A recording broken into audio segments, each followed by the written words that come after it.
America's #1 sportsbook. 21 plus and present in North Carolina. First online real money wager only. $10 deposit required. Bonus issued as non-withdrawable bonus bets that expire 7 days after receipt. Restrictions apply. See full terms at fanduel.com/sportsbook. Gambling problem? Call 877-718-5543 or visit morethanagame.nc.gov. Major International Soccer is coming to Raleigh this summer. Don't miss the current English Premier League champions Manchester City versus the current Scottish Premier League champions Celtic FC, playing July 23rd at Keenan Stadium at the University of North Carolina. This is going to be the event of the summer and your chance to watch some great soccer from two of the biggest teams in the world. Tickets are on sale now. Go to fcseries.com to purchase. July 23rd, Manchester City versus Celtic at Keenan Stadium. fcseries.com for tickets. Empanadas. Rolled ice cream covered in toppings. Pizza. Bubble teas and smoothies. Barbecue. Fried chicken. Genuine French macarons. Sushi and hibachi. Fish and chips. Buttered chicken. Coffee. Crepes and bagels. Lobster. Katsu sandwiches. East Asian bowl. Fries with every tasty topping you can imagine. Prime burgers and sandwiches. Authentic Greek food. Opa. 2 bars. Morgan Street Food Hall in the downtown Raleigh Warehouse District. What if I want to eat all that, drink, and do some,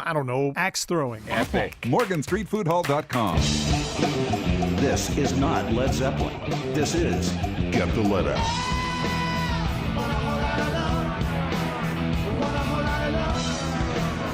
Get the Let Out. Celebration of the Mighty Zepp.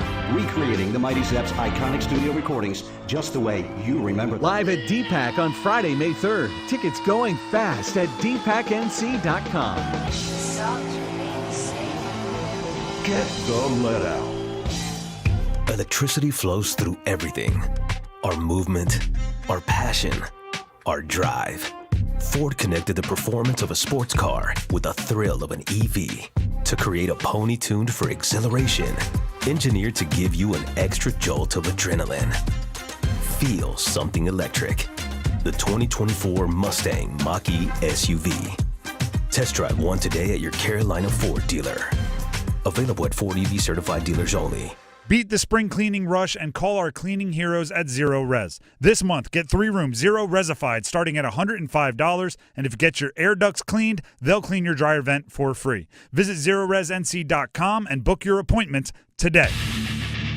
This hour on the Triangle Sports Leader is brought to you by the Ritchie Law Firm Injury Lawyers. Shoots, he scores! Go to GotBryan.com. That's GotBryan.com. WCMC-FM HD1 Holly Springs. You're listening to The Adam Gold Show on the North Carolina Sports Network. 12 seconds left here at UBS Arena. Islanders work it in. Shea will get to it along the boards. Out for Martin. 3 seconds left. He'll send it to center ice, and this one is over. Carolina takes a 3-0 series lead, and they hang on for a 3-2 win here tonight.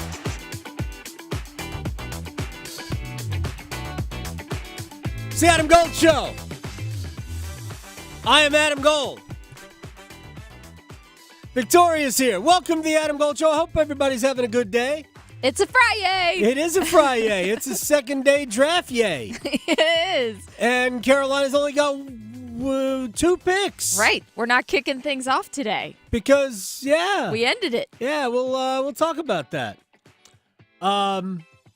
It's a good day to be a Carolina fan, whether you're the fan of the Hurricanes or I guess the Panthers. I think if this pick was made first off the board tonight, I think Panthers fans would be pretty excited. So you're already done. Yeah. Right? That's good.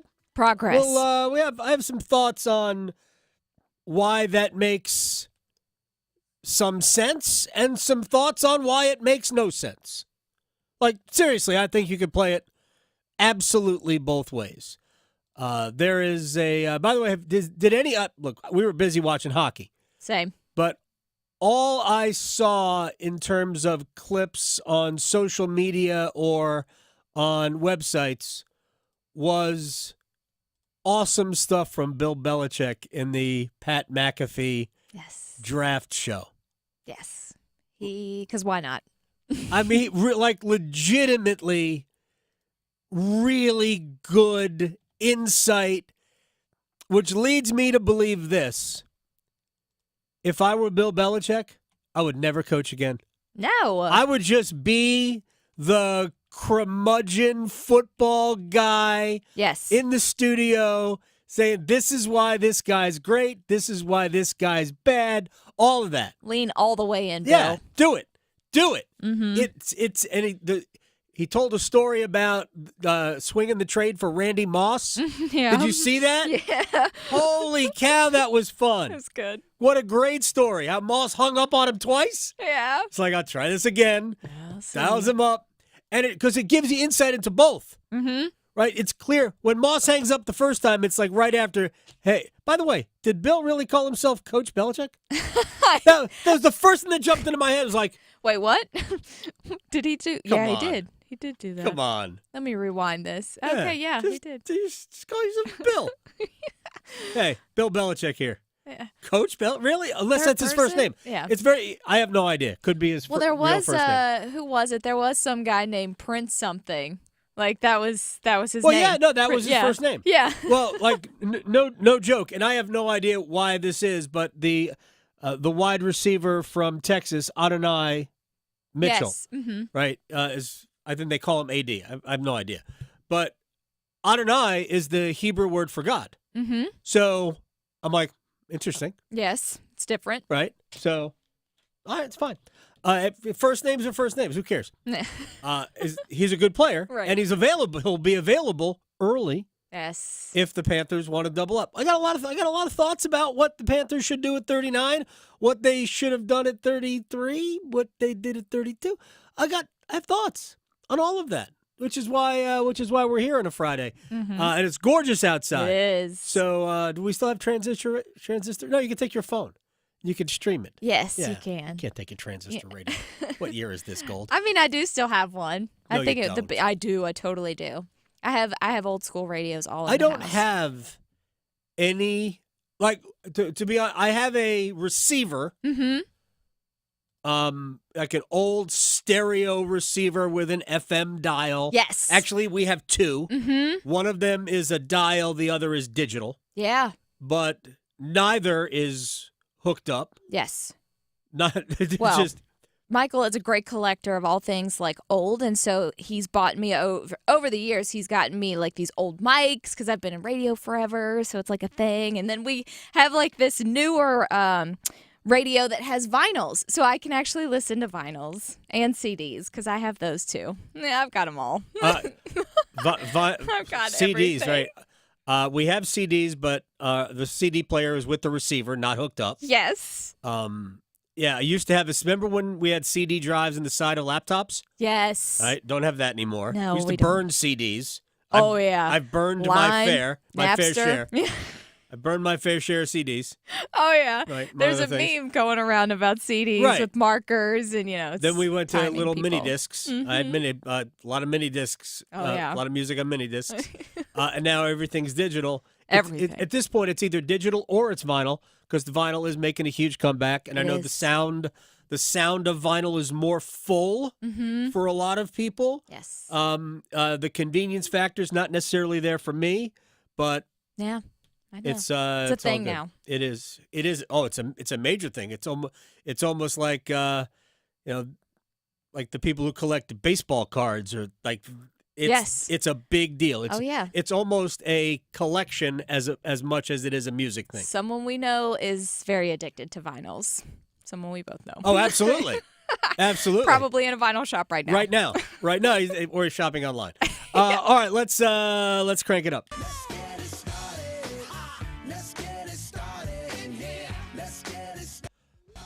All right, let's get to it.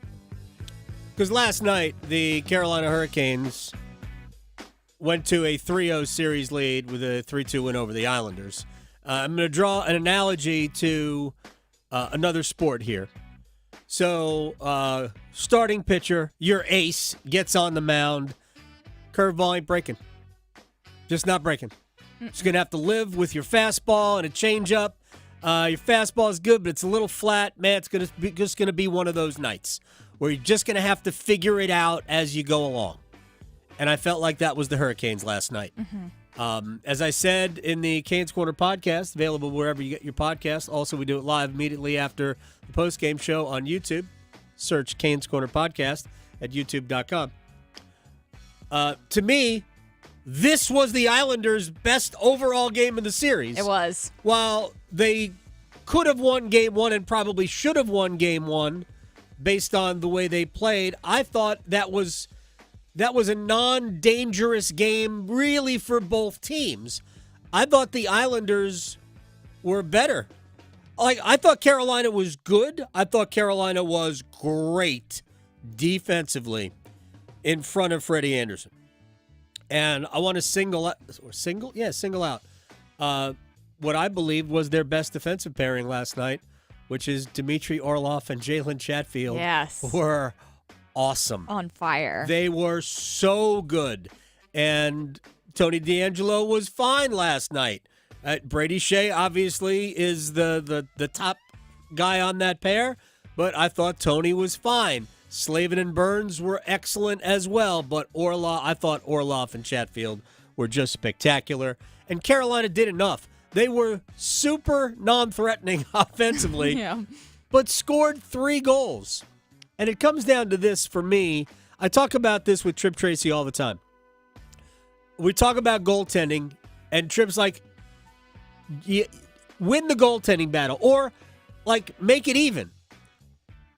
And Frederik Andersen has been the better goaltender 3 times in this series, right? He wasn't great for most of Game 1, but he was good enough. He wasn't great for all of Game 2, but, man, he was good enough. Mm-hmm. Last night, I thought, was his best game. So good. With the windmill move. Oh, that was the difference. All right, we're going to actually hear Freddie on his windmill save, which wasn't very windmillish, but it was a great save. Did you see that the Canes Twitter is on it again? Are they doing windmills? I retweeted their post, and it's of you remember the Titanic where Leonardo's like, paint me like your whatever girls, right? Yeah, they used Freddie, and he's in that position. It's fantastic. They're so good. Oh, I'm sure. Art, but make it sports. That Twitter, which is one of my favorites. Right. I'm sure they have done something with that too. Oh, so good. All right, so here's Rod Brindamore on his goaltender. Well, it's really the whole game. I mean, he was very, very sharp, and obviously the difference in the game. That's kind of his demeanor. You can never really tell with him the kind of game it is if you just watch him, and that's clearly big in these type of games. All right, so here again, not just about his goaltender here, but he knows what the Islanders are. He knows what the Islanders brought in Game 3. I would imagine it'll be the same going forward. Well, I thought the first 2 periods were okay, fine, and then we knew it was coming. I mean, they were going to give it everything they had, and it's exactly what what happened. But obviously, Freddie came up with a couple of huge saves, and that's the difference in the game. All right, Andrei Svechnikov, for me, Carolina's best forward. Maybe overall, through 3 games, he's been their best forward. He has no goals, but it doesn't matter. He's got 4 assists, and 3 of the assists, at least, that I can remember, are primary assists. The pass to Aho for the tying goal in Game 2, the pass to Orlov, which, to me, the pass is the second best part of that. It was the patience that Andre displayed to wait it out and pass to Orlov, and let's go with that right there with Andre, because he had to wait not only for Orlov to get in the zone, but also for the zone to clear, and he held on to the puck pretty long time. I feel like I would rather take a pass to score a goal, to be honest, but I like to make the plays, and I always looking for that and try to risk it sometimes, but obviously it was a great play. I was kind of a little bit patient going in the wall and made that play to the Orly. It was a great shot by Orly, and obviously Fisher, he's a goal scorer, and just what a shot. Did Andre say it was a great play? I think it's somewhere in there. Somewhere in there. I mean, he's not wrong. He's not wrong. I'm not going to quibble. I know. He's just not wrong. He said it was a great play. I agree. I just like to hear him talk. Andre, it was a great pass by you. Great pass by me. That's so good. Here's the thing. They were the pass, and both shots were excellent too, right? Orlov shot to go a little bit wider and shoot for the near post. Ilya Sorokin, the Aho shot was a quick release after the Svechnikov pass, which was a perfect pass where it had to be. It wasn't a difficult pass because there was open ice in between. The pass to Orlov had to be much better, had to be more precise. But Aho, quick release and a great shot. Sorokin got a little piece of it, but essentially got a piece of it on the way by. And I'll just say this, because they were both excellent shots. But if the roles were reversed and Frederik Andersen had allowed those two shots, we would be saying Freddie's got to have one. Both of the shots were very savable. I'm not even sure that's a word. The first goal, Brent Burns, it was deflected on the way through. It hit Mike Riley, Islanders defenseman. So that shot, you can't do anything with that if you're Ilya Sorokin. You were in position. The deflection was enough to get it past you. The other two, maybe he didn't see it cleanly. I thought, might have been Riley too on the Orlov goal. I think it was Riley, where Riley maybe needs to play that better, maybe needs to take some space away. But Orlov got around him and beat Sorokin near post. It's probably one that if you're Sorokin, you think, if I was playing better, I would have had that. And the Aho shot the same way. Was Cal Clutterbuck, Islanders number 15, was he bothering Sorokin? Did he make tracking the puck more difficult? Maybe. But again, Sorokin is one of those guys. He is one of those goaltenders. What is he going to make? Nearly like $7 million a year. So much money. Like starting next year. The contract kicks in because he was the Vezina runner-up a year ago. So and he got pulled right after the Aho goal. It's one of those. Like, get one of them. Yeah. That's what we would be saying. I want people to understand that. Were they great shots? Yeah. How did we all view the Bo Horvat goal at the end of the first period in Game 2? The game Carolina ultimately came back and won. It was like, yeah, Freddie's got to have that. Like, it's end of the period, got to get that one. And it's not a bad goal, but it's one you could have and one we kind of needed at the time. And certainly the Aho goal already, you got the goal to get to 2-1. Man, that's a tough one to give up. You knew you couldn't get to 3 because scoring is going to be difficult. Freddie's playing too well. And Noah Dobson has to be going, what did I do wrong? Right. The two best saves of the series, both on Dobson. They're both goals. They're both goals 9 times out of 10. And they weren't because Freddie made a two-hand, I don't even know what the save was in game number 1 at 1-1 early in the third period. That goal might win the game for the Islanders. Freddie said, I don't need no stinking stick. And he kind of lifts up off his rear end and makes the save. And then last night, I don't know how, not only do I not know how he got to the puck, I don't know how he kept his glove from going in the net. With it, yeah. Right, because that save, he was lunging back towards the goal. He could have easily made the save, but brought it into the goal. Yeah. But he got it in front. Again, maybe the angle was such where he was always going to keep it in front. Amazing saves, both on Andersen. Now, you brought up the windmill. Now, there was contact in the crease with Anders Lee's skate, so it might not have mattered, but we know what the history is of goalie interference with this team. Yes. So Rod would have been nervous as hell challenging that. Anyway, Alexander Romanov is the Islander defenseman who took the shot, and Freddie Andersen just kind of whipped his arm up and made the save, and here's Freddie. Yeah, obviously, I think I got clipped again on the heel, and obviously that's really difficult to see, obviously, behind yourself, and once you go down, you got to try to battle still and see where the puck is. Obviously, you got to see it to have a chance for it, and obviously just try to come up with something, have those fun saves. Fun saves. Doesn't it sound like Freddie's having fun? It does. They're especially fun when it doesn't go in. Like, that's Yes. what makes it fun. Oh, it's great. Just dynamite save. Freddie's had more than his fair share of spectacular-looking saves. Exactly. So, again, first star for me last night, that was him. My second star was Andre. My third star was Dmitry Orlov. Mhm. Those are my three from last night. They were... We were both right, taking the under. Yes. Almost wrong. Yeah, we're done. I thought we were going to be wrong. Yeah, I thought Carolina might add an empty net goal. Yes. But no, it's tough to have an empty net goal when the goalie can't get out of the net. Exactly. Because the Islanders kept, well, not the Hurricanes kept, clogging up the neutral zone, keeping the Islanders in their own end. Yes. And then coming up with the puck. Getting the puck out of their zone. They were talking about it on Bally's last night, Tripp and Mike. The reality is that if you were the Islanders, you still weren't generating a ton of good chances. Maybe you wanted to pull your goalie earlier. There was a spot at 4 minutes. There was an offensive zone faceoff. Yeah. You just don't know. I mean, maybe that would have been a good time to at least pursue it. Yeah. Right? I'm glad they did it. Well, either way. I mean, I think Carolina was so good defensively last night. It might not have mattered. All right, let's move on to some Panthers stuff for a few minutes. All right.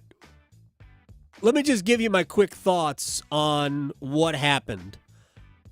Last pick in the first round after a trade between Buffalo and Kansas City had the Bills picking 32nd. And the Panthers have the first pick in the next round. Now, apparently, the Bills alerted the Panthers to the fact that a number of teams were trying to trade up to number 32. And I don't know if Brandon Beane said this, to take a wide receiver. Was the best wide receiver on the board Xavier Legette, the kid from South Carolina? Probably. So the Panthers, who wanted a wide receiver, obviously liked Xavier Legette, and there's a lot to like. He's big, strong, fast, good hands, all of that. So the Panthers did it. They gave up a fifth-round pick, I believe, right?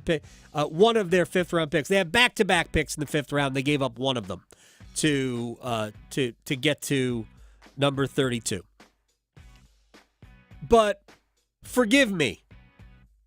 There's no way the difference between, unless you think Legette was a mid-first round grade wide receiver, there's no way the difference between Legette or Ladd McConkey or Adonai Mitchell or some of these other receivers that were rated about the same, there's no way that there's a difference enough to give up a body. The Panthers need bodies, my opinion. So, but here is a good reason why you do it if you are the Panthers. Not only is that's the guy we really want, that's the guy we would have taken at 33. So financially speaking, you get the extra year, which includes that fifth-year option. So it buys you one more year before you have to pay the guy. And that's what we're talking about. I think the only legitimate reason to trade from 33 to 32 and give up a pick is because it buys you an additional year before you have to pay the player. Right. It's the only reason to do it. They'll never say it, right? Because that'd be a dumb thing. We could have taken him. We could have taken Ladd. But, we're... gives us some more room. Right. It gives us, it makes dollars and cents. Mm-hmm. That, to me, is the only reason to do it. And now picking at 39, because I would have rather added picks than subtracted picks if I were the Panthers. And they may still do it. I could see a scenario where they trade back from 39. Except, I think that there are legitimately good cornerbacks still on the board, and that would be the ideal scenario. And we need them. Right. And you might be surprised at this, but I've done 3 mock draft simulations today. Right. And I took a cornerback at number 39 with all 3. Twice it was Kool-Aid McKinstry from Alabama. Okay. Right. The other time it was Cooper DeJean from Iowa. And then regardless where I went after that, but there are 4 or 5 really good cornerbacks that will be available when the Panthers pick 6th overall tonight. I kind of want the guy named Kool-Aid. How fun Right. would that be? Oh, absolutely. What could we do with that? Right. A lot. What we need the mascot. The pitcher, yeah. We need the pitcher I know. busting out of walls. Busting through walls. That would be fantastic. Exactly. So, to me, the only reason to do it is finances. The other odd, I guess it's odd, decision was the Falcons drafting Michael Penix, number 8. Two things about that. The first is, I happen to love Michael Penix. I'm not an evaluator, so I don't know. I mean, 8 seems a little high for Michael Penix. But then again, for kind of all the quarterbacks, I think I'm not talking about Caleb Williams, or maybe even Jaden Daniels or Drake May. And congratulations to Drake May for going into. I'm going to draw a comparison that he's not going to like, by the way. But the Falcons doing that at number 8, I think the move itself, if you take it out of where they picked him, the move itself is super smart. You've got your quarterback of the future who does not have to play for 2 years. Kirk Cousins is going to be the Falcons quarterback for the next 2 years. Guaranteed. They're paying him too much money to not be the quarterback. So he's going to be the quarterback for 2 years. And in year 3, he'll be somewhere else or backing up, and Michael Penix will be the quarterback. And he would have had 2 full years to watch. Yes. And that's the way to do it. Should be. Right? The Falcons got their quarterback of the future when they thought they found the guy, not when they needed to find him. It's just like searching for a life partner. Right. As soon as you stop looking, you find. Mm-hmm. It's the easiest thing in the world. But here's my comparison for Drake May, and he's not going to like it. It's not about Drake. I think Drake's going to be a good quarterback. Bill Belichick did clown his footwork during the McAfee show, which is fine. These guys all need to learn. Every single one of them needs to learn. The New England Patriots, tell me if you recognize this comparison, Victoria.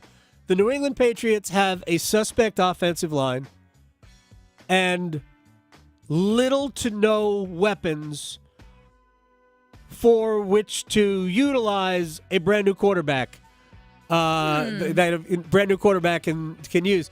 Sounds really right? familiar. I feel terrible for Drake May. Yes. Not only are you going to New England with the expectations being completely ridiculous based on what Brady and Belichick did together for 20 years, because the real history of the Patriots is bad. Yes. It's not good. The Patriots as a franchise were sporadically good, mostly mediocre to bad for their history until Tom this Brady. 20-year until this 20-year run. Yeah.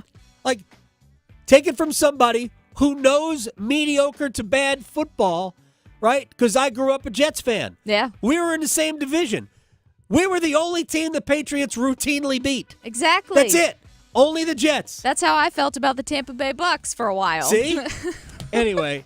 Hey, but at least Drake's big, because, big quarterbacks that are like 6 whatever, over Right, 200. he'll He's never fine. get hurt. He'll never get hurt. And he'll never get hurt. So I feel bad for Drake May because he's going to have to play. And so is Jaden Daniels. Caleb Williams might be better suited because looks like the Bears loaded up. Yeah. Seriously loaded up. Maybe they're going to be smart. I think the Bears could be Legit. if they can protect the quarterback, I think the Bears are going to be good offensively. Yeah. They might stink defensively. I think they'll be good offensively. But yeah, I don't think Drake's going to have a ton to work with up there. All right, we'll get back to Carolina Hurricanes taking a 3-0 series lead without their fastball, and we will do it with, I will still say, the best number 59 that has ever worn a Hurricanes sweater. And Jake Ensel wears number 59 now. Chad LaRose joins us next. Going beyond the box scores. Adam Gold on the North Carolina Sports Network. Canes fans, game on. Let's go, Canes! Let's go, Canes! It's the Stanley Cup playoffs. Let's go, Hurricanes! Go, Canes! Let's go, Canes! Gensel with a second try. Swim against it. They score! Rebound scores! Seth Jarvis. What a save by Anderson. Ride with us for every heart-stopping game. 99.9 The Fan, the Triangle Sports Leader.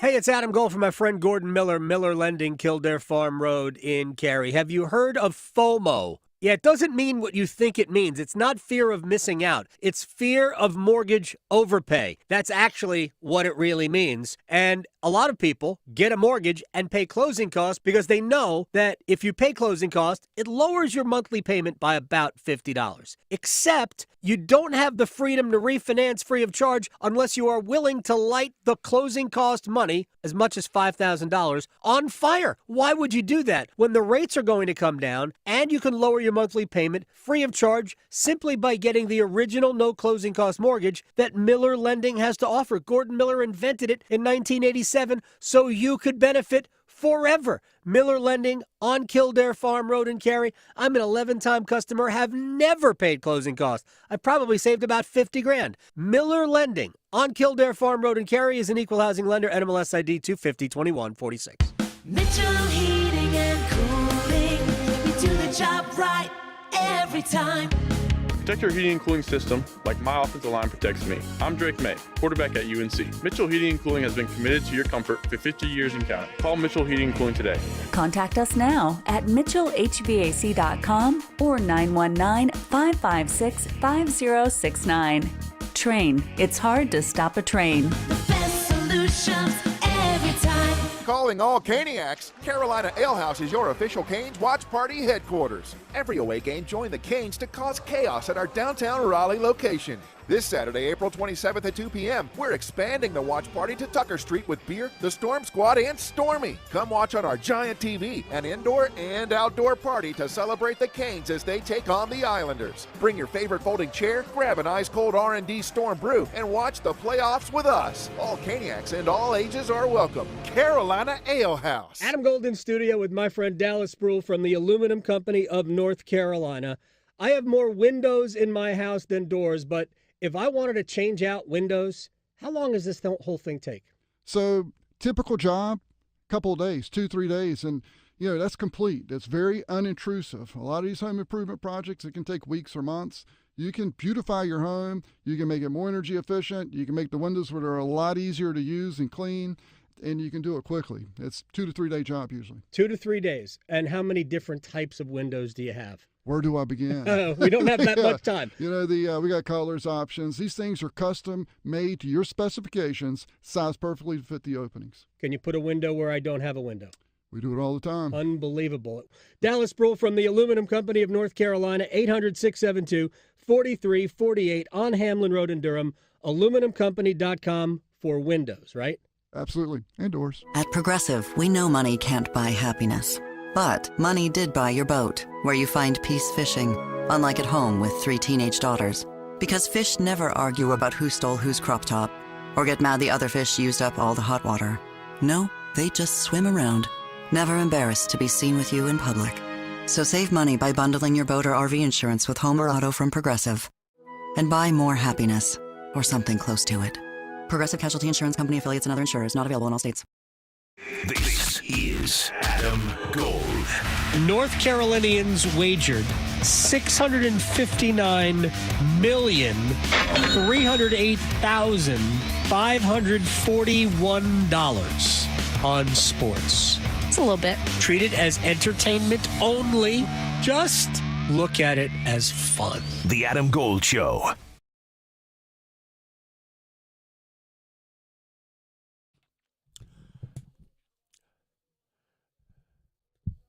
This is Adam Gold Show. I'm Adam Gold. Victoria producing the program. Marcus points out the Panthers also got a 6th rounder back in exchange for that 5th rounder, so they really they didn't give up a body. So my bad there. But again, regardless of that, the only reason to do it, to me, is money, and that's fine. That is fine. If I just wish they would say it, because you get the 5th year, that 5th year option, it just kicks the can down the road, and that's great unless it doesn't work out, and in which case it's not a good deal. But This kid's got raw talent, Xavier Legette, and he's a big target, and they also need that. Other than Adam Thielen, there's not a lot of size in the wide receiver room, and I think they still need another wide receiver. So with the next 2 picks, cornerback, wide receiver, if you can do it, if there's a quality wide receiver there, you definitely go cornerback. I think in this pick, this should be, unless we have a run on corners to start the round, which I guess you could have. I think you have to go cornerback with your next pick. But if they go corner, you can certainly, there's a couple of good wide receivers there. You can take another wide receiver. Take a corner later up. All right. Chad LaRose, Hurricanes legend, one of the all-timers. He joins us on the Adam Gold Show. Before we start, I guess we're starting now. Did you give permission to Jake Gensel to wear 59? Yeah, he doesn't need my permission. He's a head and shoulders better than I am. But I was happy to see them get him. But I'll tell you what, it was a little weird seeing him in the first couple games wearing 59. I was Eric Stahl and Cam Ward. They were texting me out of blue. They're like, "That's a sacred number. He can't wear that." See, I was laughing. I was thinking the same thing. And I know the head coach is like, Did we ask Chad if this was okay? Did you tell Rod? Did you give him permission to take my number? He knows it. He knows it wouldn't bother me one bit. All right. It's all about the team with me, man. I know it is. It always has been. I don't know if I've told you this. Jordan Martinook and his impact on this team reminds me of you and your impact on this team. The way he plays, I couldn't think of anybody more fitting to score the 4th goal in Game 2. How did you see that? Huge. He's a real worker, man. I actually enjoy his game, and I would like to think that I play like him as well if I had to pick one guy off the Canes. His tenacity around the puck, and he seems to always be around it. Yeah. And he's not necessarily looking for the check first. He goes for the puck first, but when the body's there, he is definitely strong enough to be putting some people around. Chad LaRose is joining us here on the Adam Gold Show. If I was going to ask you to give a letter grade to how the team has played to get this 3-0 lead, what would you say? I'll be conservative and say an A-. Okay. I think they've been outstanding. I mean, to be honest with you, they swarmed the puck. It was a huge comeback the other night, and in Game 2, and then I think last night they swarmed them. They were kind of all over them at certain areas of the game, which is how the Hurricanes play and how Roddy preaches. But they're sound defensively. But you know, the biggest thing I've noticed is once they start rolling on teams and that team can finally get the puck out of the zone, they barely get it to the red line, and it's coming right back down their throat, which is awesome. It's hard to change that way. You know, it really puts fatigue on the other team. No question about that. Chad LaRose is joining us here on the Adam Gold Show. I thought Carolina, when the Islanders did get into the Canes' defensive end, I thought Carolina defensively was spectacular. To me, there wasn't anybody who didn't play well on the blue line. I thought everybody did, even without Brett Pesce. I loved Chatfield and Orlov. I was just going to say his name. I really liked his game. Smart, really good stick. All the D on Carolina have good sticks, and the forwards do as well, and all of them are willing to block shots.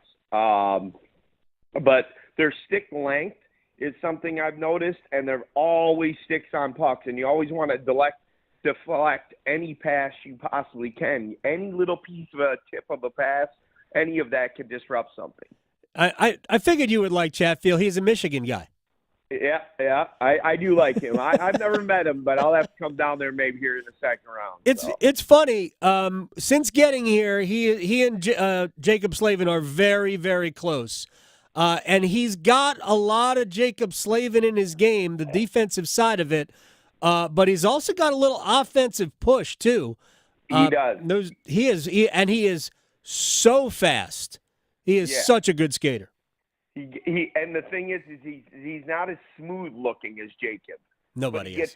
He has all the tangibles and everything, and he's super fast. If you catch him, he takes the right angles. If you got somebody flying down on him, and he might got caught real quick, like in the neutral zone on a quick play where they loop or something like that, he always makes the right angle directly back towards that post, and you're not going to beat him there. Chad LaRose is joining us here on the Adam Gold Show. Let me ask you about – I want to go back to Game 2 real quick. The way Carolina played the last 30 minutes of that, the Islanders had one shot on goal. It always seemed inevitable that Carolina was going to get enough to at least get the game to overtime. Have you ever seen that kind of, legitimate dominance in a playoff game? I haven't. I was who was I watching with? I was watching with another hockey friend, and I would say Danny DeKaiser. So Danny's a close friend of mine, and he's laughing because he does some play-by-play for the not play-by-play, but color commentary for the Red Wings. Okay. And so me and Danny, I see Danny a lot. He helps me with my youth teams, and he goes, could you imagine? He looked at me and goes, could you imagine us in this game? Because we're old and we're slow now. So they're fast. They're in your they're in your face, and you better be prepared at all times. But you have to place pucks in the right area because Carolina's anticipation is so good to where they're placing pucks, they can go get it. And Frederick can also play the puck pretty well. Yeah. Speaking of Frederick, Noah Dobson, I don't know if you've ever been in this position, but Noah Dobson, by all accounts, should have two of the biggest goals of the series, were it not for Anderson. 1-1, game one. I don't know how that's not a goal. And then last night, again, I don't know how that's not a goal. And he's got no goals. Hey, I've been on that same side before too. Yeah. There a lot of times in the playoffs you don't want to do it as much, but in the regular season you just kind of smile and tip your hat. You nod your hat to him. Now he's kind of probably getting a little more pissed off. So. Chad LaRose is joining us here. All right, so put yourself in Carolina's locker room. How important is it to sweep the leg tomorrow afternoon? It's game one again. Just take it as it is right away. This is the next game. Continue to do the things that you do well, and continue to counterattack if they get anything. They're going to have a storm that comes. You're going to have to weather that storm. Keep them in check early.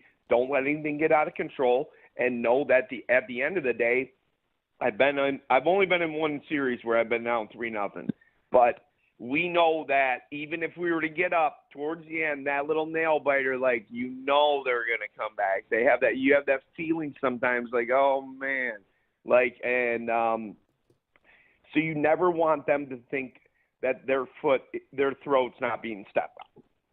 Chad LaRose is joining us. Okay, I think it's big for their rest as well. I think it's great for their rest. And these type of guys, I don't know how much rest Roddy's going to give them anyway, but I think they're a really well-conditioned team. You can see that on the ice.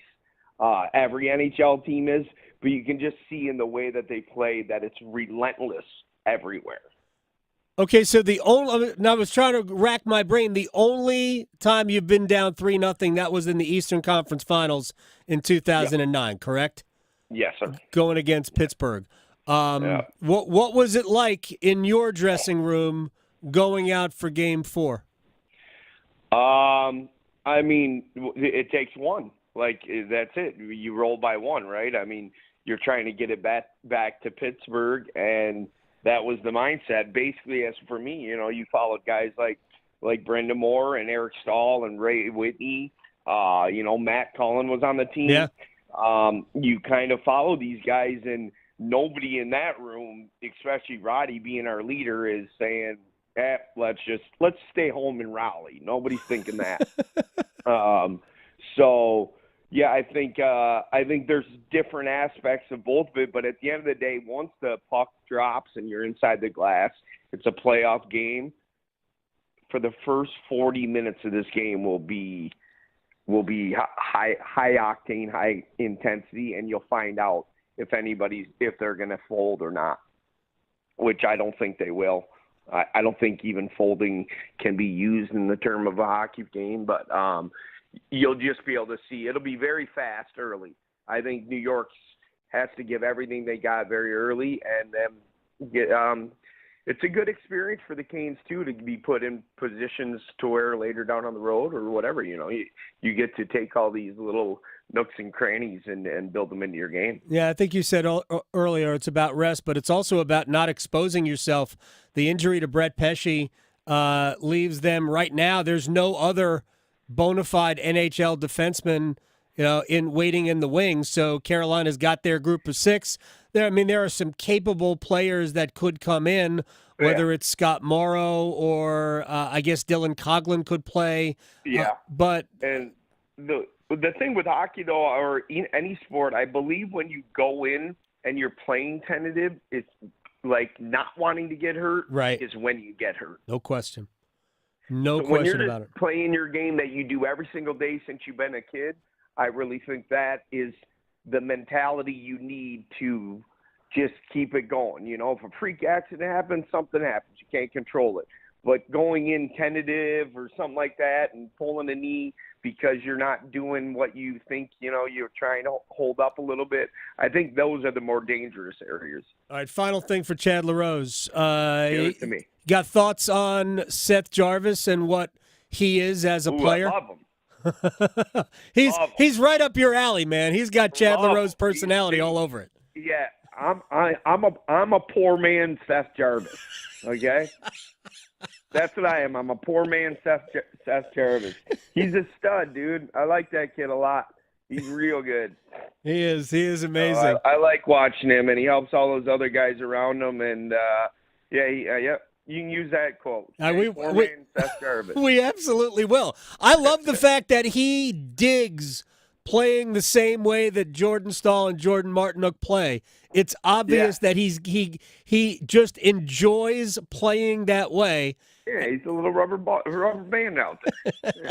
I love it. When do we see you in town next? You'll see me probably next round. Okay. And I'll come over to your tent when you guys are sitting in your sunny area where all the VIP are. I'll see if they'll let me in. I think last time they held me up. I can't believe this guy's lying. Can't believe it. I can't believe it. Chad LaRose, I thank you so much, man. I appreciate your time. I'll talk to you very soon. I appreciate everything you guys are doing. It's awesome, and hey, let's go Canes, baby. You got it. You're the best, man. Chad LaRose. Fantastic. And you didn't have to do anything. Yeah, I know. Trust me, I was ready. Oh, my gosh. I love Chad, but I was ready. You should have seen Victoria was in an athletic stance. I know. She's like, wait a second. From wingspan. I never know what button I'm going to have to hit. He's going to drop an Effie any second now. Oh, my gosh. He's the best. I love Chad. All right, we'll take a quick break. We'll come back. We got one-timers next.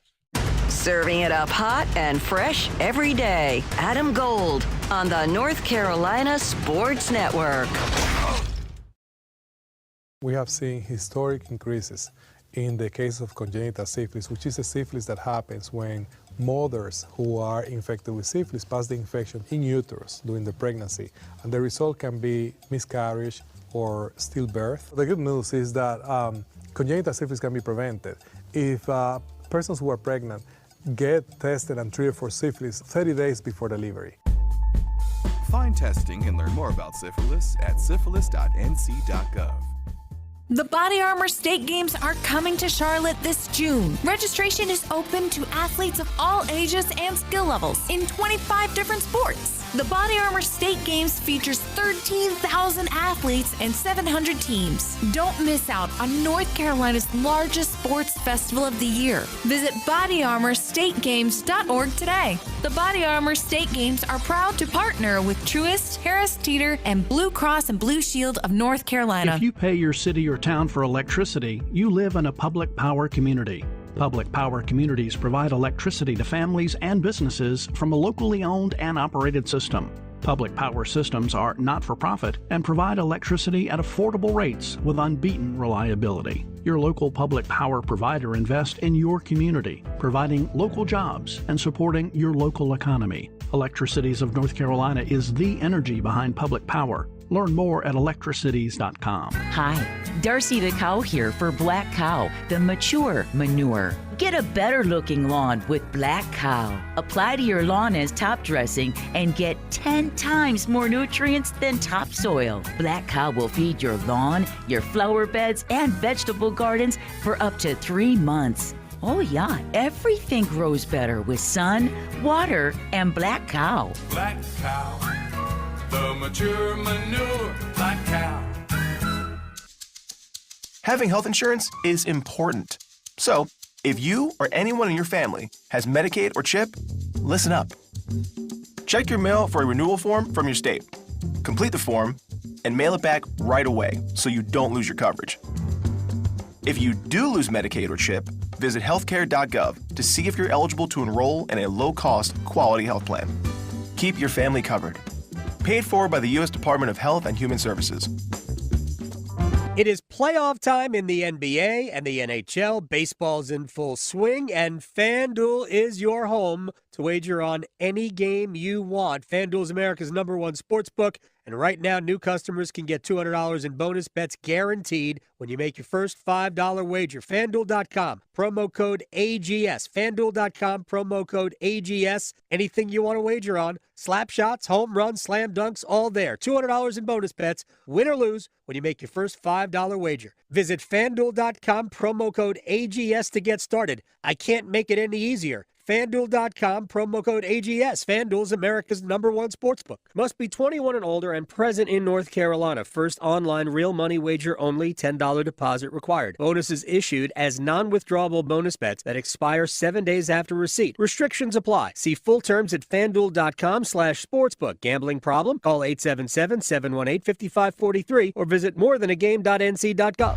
NASCAR stars shine at the North Wilkesboro Speedway. The NASCAR All-Star Race, Sunday, May 19th. Get your single-day tickets now and see NASCAR's best battle it out on one of NASCAR's most historic tracks. Country music phenom Warren Ziders rocks the pre-race stage, free with your race ticket. Only North Wilkesboro Speedway can deliver this kind of all-star action and excitement. The NASCAR All-Star Race. Get your single-day tickets today at northwilkesborospeedway.com.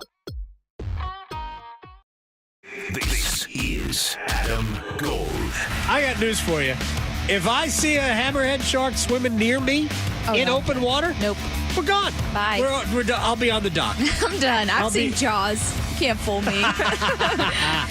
Yeah, I'll be on the dock. Yeah. I'll be, or in the boat or something. I will not be. Yeah. I will not be in open water. The Adam Gold Show.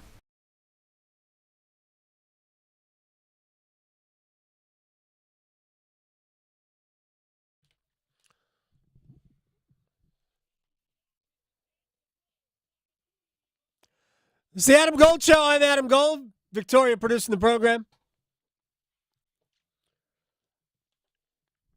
Are we doing Detroit? Yes. All Detroit? Okay, all cool. Detroit. Very nice. Basically all Eminem. For day two.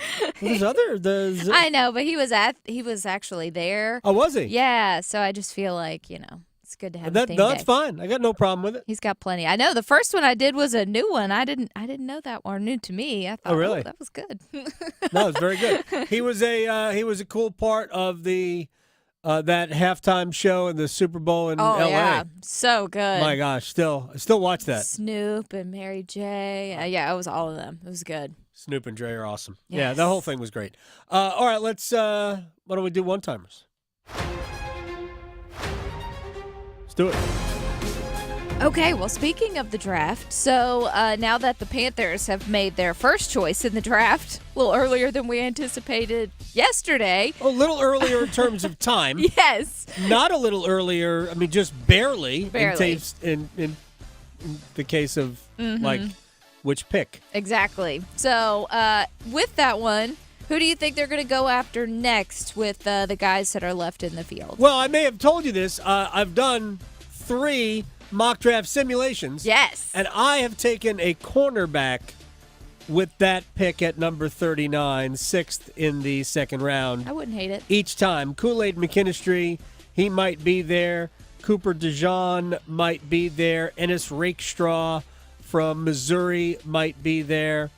Yeah. That's where I would go. I would go corner because I think, and I would love to see them come out of this draft with 2 cornerbacks. Yeah. Cornerbacks and wide receivers, to me, are that, I think they're the most, that's where they need the most. Love to see a tight end at some point, but I wouldn't take a tight end now. I think you're taking your tight end late. Yeah. Well, hey, if they take Kool-Aid, I've already got the T-shirt image. Hey! It's blue Kool-Aid. You got claws like the Panthers. I mean, come on. Let's very do this. nice. We should absolutely do this. Well, the blue raspberry Kool-Aid. Exactly. So with the draft, was there a team, just looking at seeing who picked who and when they picked and trading and all that stuff, was there any team that you feel flopped with their pick yesterday? Flopped. The Raiders probably. You don't even have a quarterback yet. I mean, they sort of do. You took a tight end, really? Mm-hmm. That to me is one of those pieces you add as, oh my gosh, we have to add this weapon to our arsenal, and now we're fully operational. I fully expected the Jets to take Brock Bowers at number 10. The Jets adulted, traded back 1 pick, and took an offensive lineman who they would have taken at 10, but the Vikings wanted to move up 1 spot because they were afraid somebody else was going to come to the Jets. So, way to go, Jets, being adults and taking the offensive lineman. I don't know that they flopped, but the Minnesota Vikings clearly went quantity. I'm using air quotes here because we don't know. Quantity over quality over quantity. Not only did they trade up a spot to get J.J. McCarthy, I'm making up names, but they also traded up to get Dallas Turner. Yeah. Who's, like we talked to Mike Felder yesterday, he's the best defensive player in the draft. Everybody thought Atlanta was going to take him at 8. He wasn't even the first defensive player to go. I think he was the 3rd. But Minnesota got him, I think, at 17. They traded back into moved up from 23 to 17 to take him. They only end up with 1 more draft pick today, or the rest of the draft. I don't even know when that is. But they're basically out. They're going, we're doing 3, but they got their quarterback that they like, and they got the best defensive player in the draft. Yeah. So, good for them. Yeah. Well, so moving on to a little bit of hockey. So I know we talked about it yesterday, how a lot of people were concerned with Tony DeAngelo and, whether he could keep things under wraps. Okay. So how do you think he did last night? I think Tony was very good last night. Look, we said it. His ice time is going to be 6th of 6. And he played about 2.5 minutes less than anybody else. But that's all right. He was good last night. He was on the ice for a goal. Don't think it was his fault. In fact, he made a good play to get the puck out that I think it was Teuvo Teravainen just couldn't handle the pass, and it ultimately ended up coming back in, and that's when the Islanders scored the first goal. But I liked him last night. Serving it up hot and fresh every day. Adam Gold on the North Carolina Sports Network. Hey, it's Adam Gold from my good friends at FanDuel, America's #1 sports book, and they have a great deal. If you go to FanDuel.com, promo code AdamGold, that's me, you place your first $5 wager, meaning you sign up as a new customer, they'll give you $200 in bonus bets, whether you win or lose that first bet. So you have $200 of their money to play with. You might go for a long shot that might win. You might go Vegas in the opening round of the playoffs.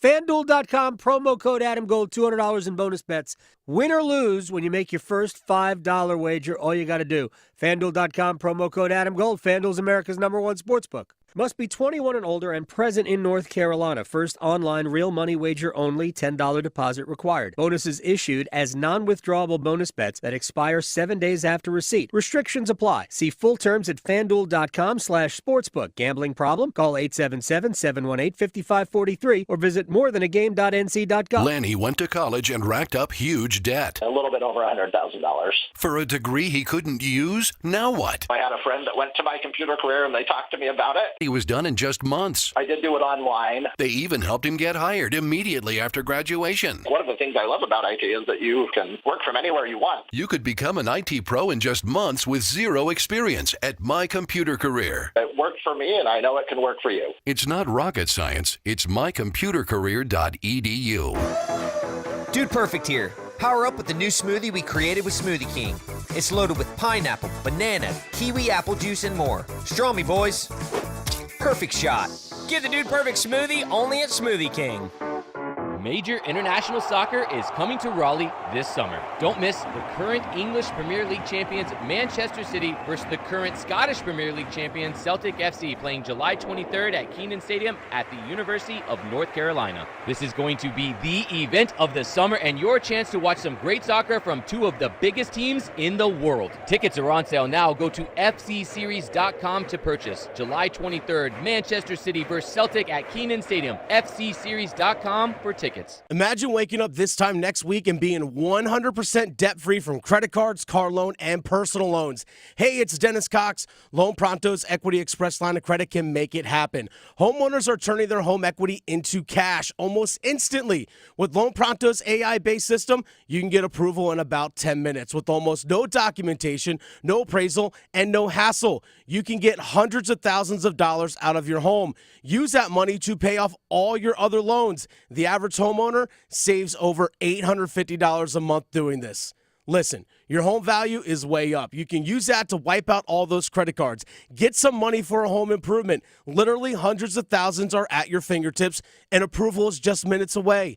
Call now, 919-381-1760, 919-381-1760, loanpronto.com, 919-381-1760, NMLS 1661781, subject to lender approval, equal housing lender. Prescriptions require an online consultation with a healthcare provider who will determine if appropriate. Restrictions apply. See website for details and important safety information. Subscription required. Price varies based on product and subscription plan. Hey guys, did you know there's a generic form of Viagra that works just the same, but is 95% cheaper? And you can get it online? Go to hims.com/joy. Through Hims, you'll get a free medical consultation, discreet shipping if prescribed, and the process is 100% online. To start your free online visit, go to hims.com/joy. That's HIMS.com/JOY. This hour on the Triangle Sports Leader is brought to you by the Ritchie Law Firm Injury Lawyers. Shoots, he scores! Go to GotBryan.com. That's GotBryan.com. WCMC HD1 Holly Springs. Take us with you on radio, web, app, Alexa, and YouTube. 99.9 The Fan, the Triangle Sports Leader. Now here's a chance, a long drive, rebounds up front. Anderson makes the save. First it's Barzell, then the follow-up on Dobson. What a snare. The second one in particular. Romanov coming in. Mr. Anderson! Are you kidding me? The windmill of greatness. What a windmill gem.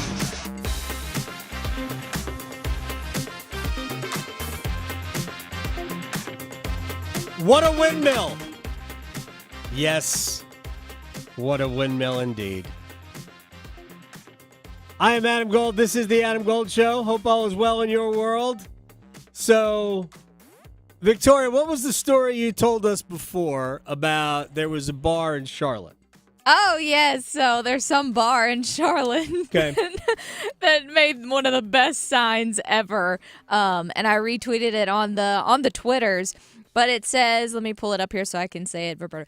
Please let the coach and GM pick this year. Right. And they put this on the sign outside of the restaurant. And I guess David Tepper actually went inside this restaurant. Do you know that there is security video of that visit Wow. Did he hold his beverage? Did he? He did not. He did not buy or acquire a drink when he walked in. Okay. Yeah. But I sent it to you. Oh, perfect. So there is some audio. I'm not sure what we can pick up. I haven't had a chance. I just saw it as we were coming out of commercial break. Yes. David Tepper, not necessarily pleased. Yeah. But also not necessarily, not angry. But when you see the security video, I'll try to describe it. He walks in, he inquires about the sign, he inquires about the owner, who is not there. And then he takes the hat. There's somebody works there, was wearing a baseball cap. Takes it off the kid's head and puts it on the hostess station. Just takes the hat off this guy and puts it down. Excuse you? That's exactly what I went. I'm like, excuse me? Right. Well, what are you doing? Who are you? Yes. So, I wish I had a restaurant to kick David Tepper out of. I would do that all day, every day. Dude. Wow. Who do you think you're mad because people are saying the truth? Oh, you're mad because we are calling you out? Okay. You should be happy. Don't be dumb. You should be happy that people care. Yes. Right? You should be happy that people give a damn. Mm-hmm. Because the reality is when you have been... Now, the Panthers have some success not that long ago. Right? Yeah. Got to a Super Bowl. You were, at least challenging. You looked like you were going to be great until Cam Newton's shoulder got exploded. Yes. By T.J. Watt that Thursday night. So it's not that long ago when there was some success.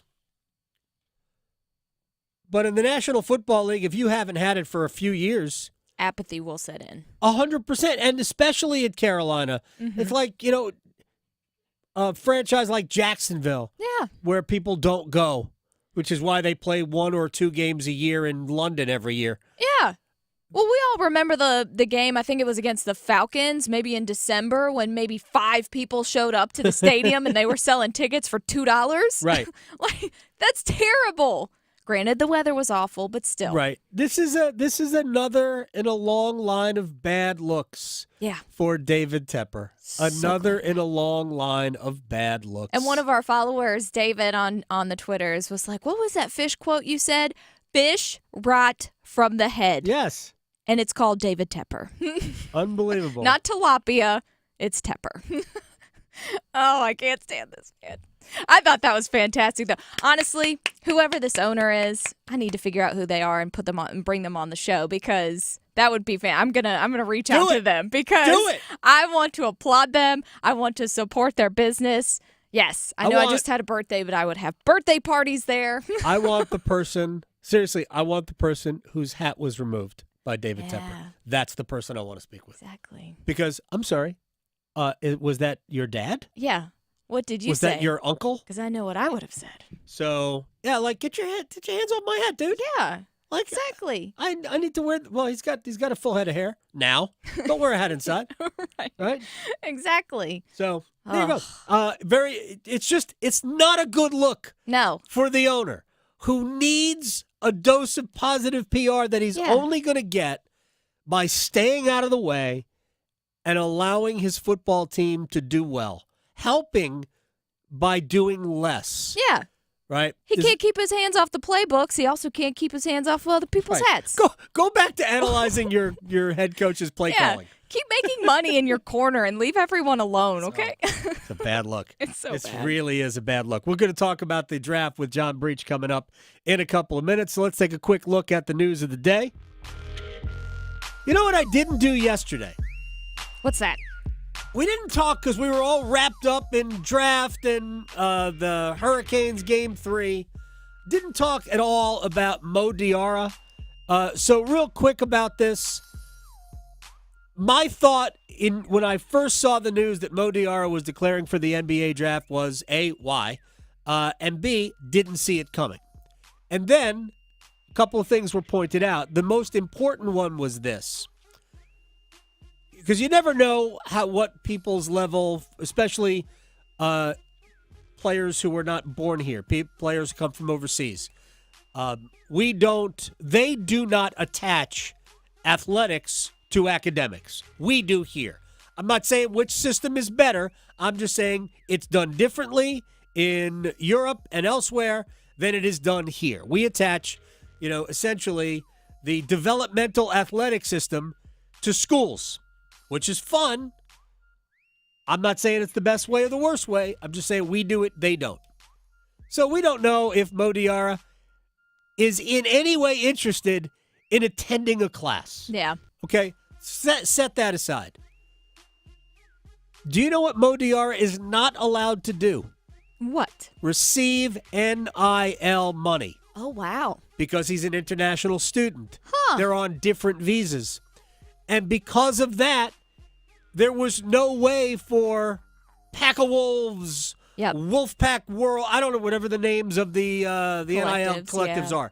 There was no way for them to go, hey, Mo, here's $400,000 or reasons to stick around. Yeah.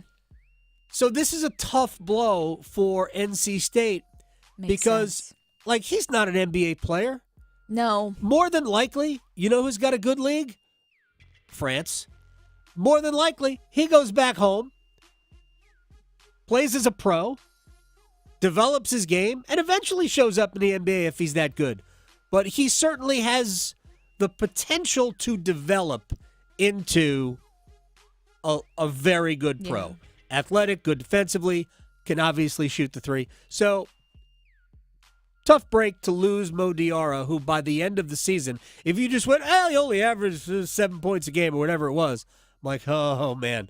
Mo Diarra last 15 to 20 games, very different from Mo Diarra first 15 to 20 games. Yeah, and he didn't even have food and stuff. So, right. And he did that without eating. On an empty stomach. Right. So good for, I wish him luck, man. I'm going to miss watching him. All right, let's get to one quick thing here because I do think we've talked about the way we treat quarterbacks. And I praise the Falcons because now their quarterback of the future doesn't have to play for 2 years because he's behind Kirk Cousins and they paid Cousins way too much money to be a quarterback, but that was their decision. But now they've got their quarterback of the future in the building and he doesn't have to play, and he's not going to. Joe Fortenbaugh from ESPN on the Commanders and Jaden Daniels. I think the Commanders are going to completely screw him up. Why? I think everything that you've seen over the last few months, it's an organization that, once again, has not figured things out. Number one, what happened with the coaching hire there? What happened? There was a guy they wanted, and then all of a sudden at the last second, that guy kind of pulls out, and then you end up with Dan Quinn. You're talking about Ben Johnson, the offensive coordinator for the Lions. Like everything about that, there was something there that it didn't look well run. If Daniels is your guy, and by all accounts it looks like it is, why didn't you bring him in and treat him like the face of the franchise? Look at what the Bears are doing with Williams. They bring him in, they send him to dinner with all their team leaders, not with the organization. They send him with the team leaders. Washington brings this guy in for a little bit of face. They just don't seem like they get it right now. They seem messy. I mean, it's hard to argue with they seem messy. Look, everybody takes a while. Everybody takes a while to get it, to learn how to own. I think the new owners of the Commandos have done a whole lot more good than bad, right? The example yesterday when it was announced that they would be retiring the number of Darryl Green. And again, we had Chick Hernandez on yesterday, and when I saw the story, I legitimately said, what, they haven't done that already? I mean, why wouldn't that have been done 15 years ago? If you are a Washington football fan, that guy hung the moon. He was a great player. Not only a great player, but an incredible just role model for Washington fans. He's a great, great ambassador for the team. Anyway, I loved watching Darryl Green play.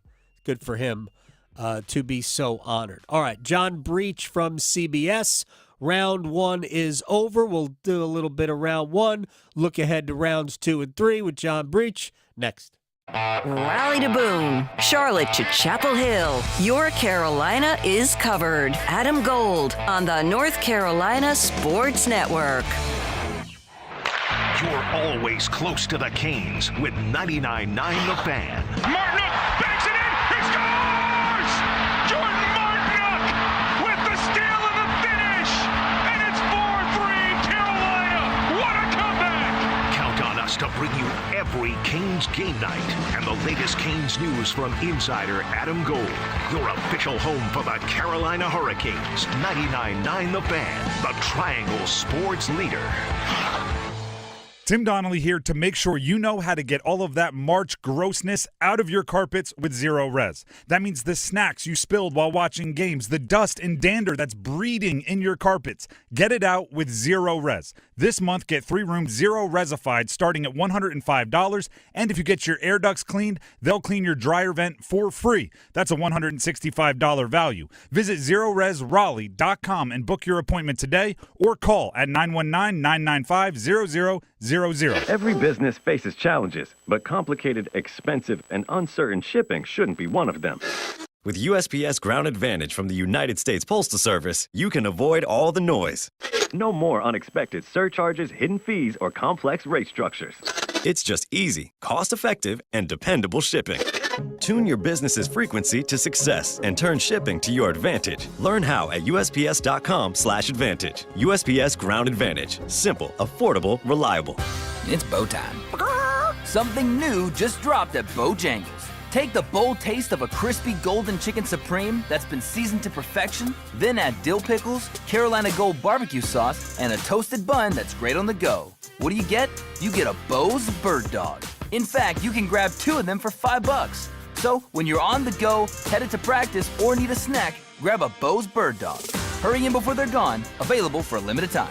It's bow time. There's no time like bow time, but sometimes it's go time. No time to stop. Introducing Bojangles' new Bird Dog, a seasoned to perfection Bojangles Chicken Supreme, dill pickles, Carolina Gold barbecue sauce, all on a toasted bun. Great on the go. Try 2 Bird Dogs for just $5 or a 2 Bird Dog combo for just $8. Hurry, Bo's Bird Dogs are available for limited time only. When you're hungry for flavor and value, it's bow time.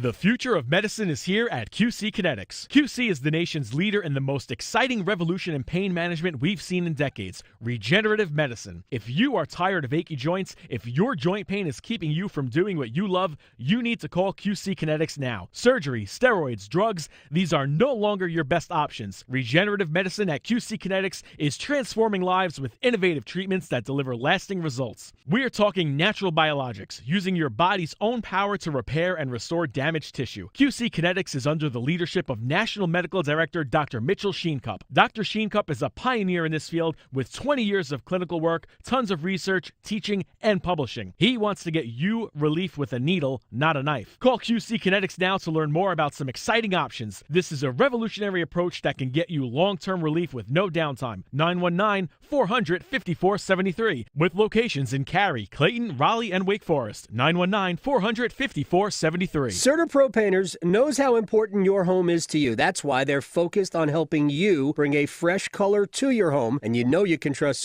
Pro Painters to get the job done right, even in those hard-to-reach places. I'm Adam Gold. I had them do my house one time, and we have vaulted ceilings. They did it all. And each Pro Painters business is independently owned and operated. In other words, they live right here in our community. You can schedule your free estimate online at CertaPro.com. That's Certa with a C. Choose happy. Choose Pro Painters. This is Adam Gold. North Carolinians wagered $659,308,541 on sports. It's a little bit. Treat it as entertainment only. Just look at it as fun. The Adam Gold Show.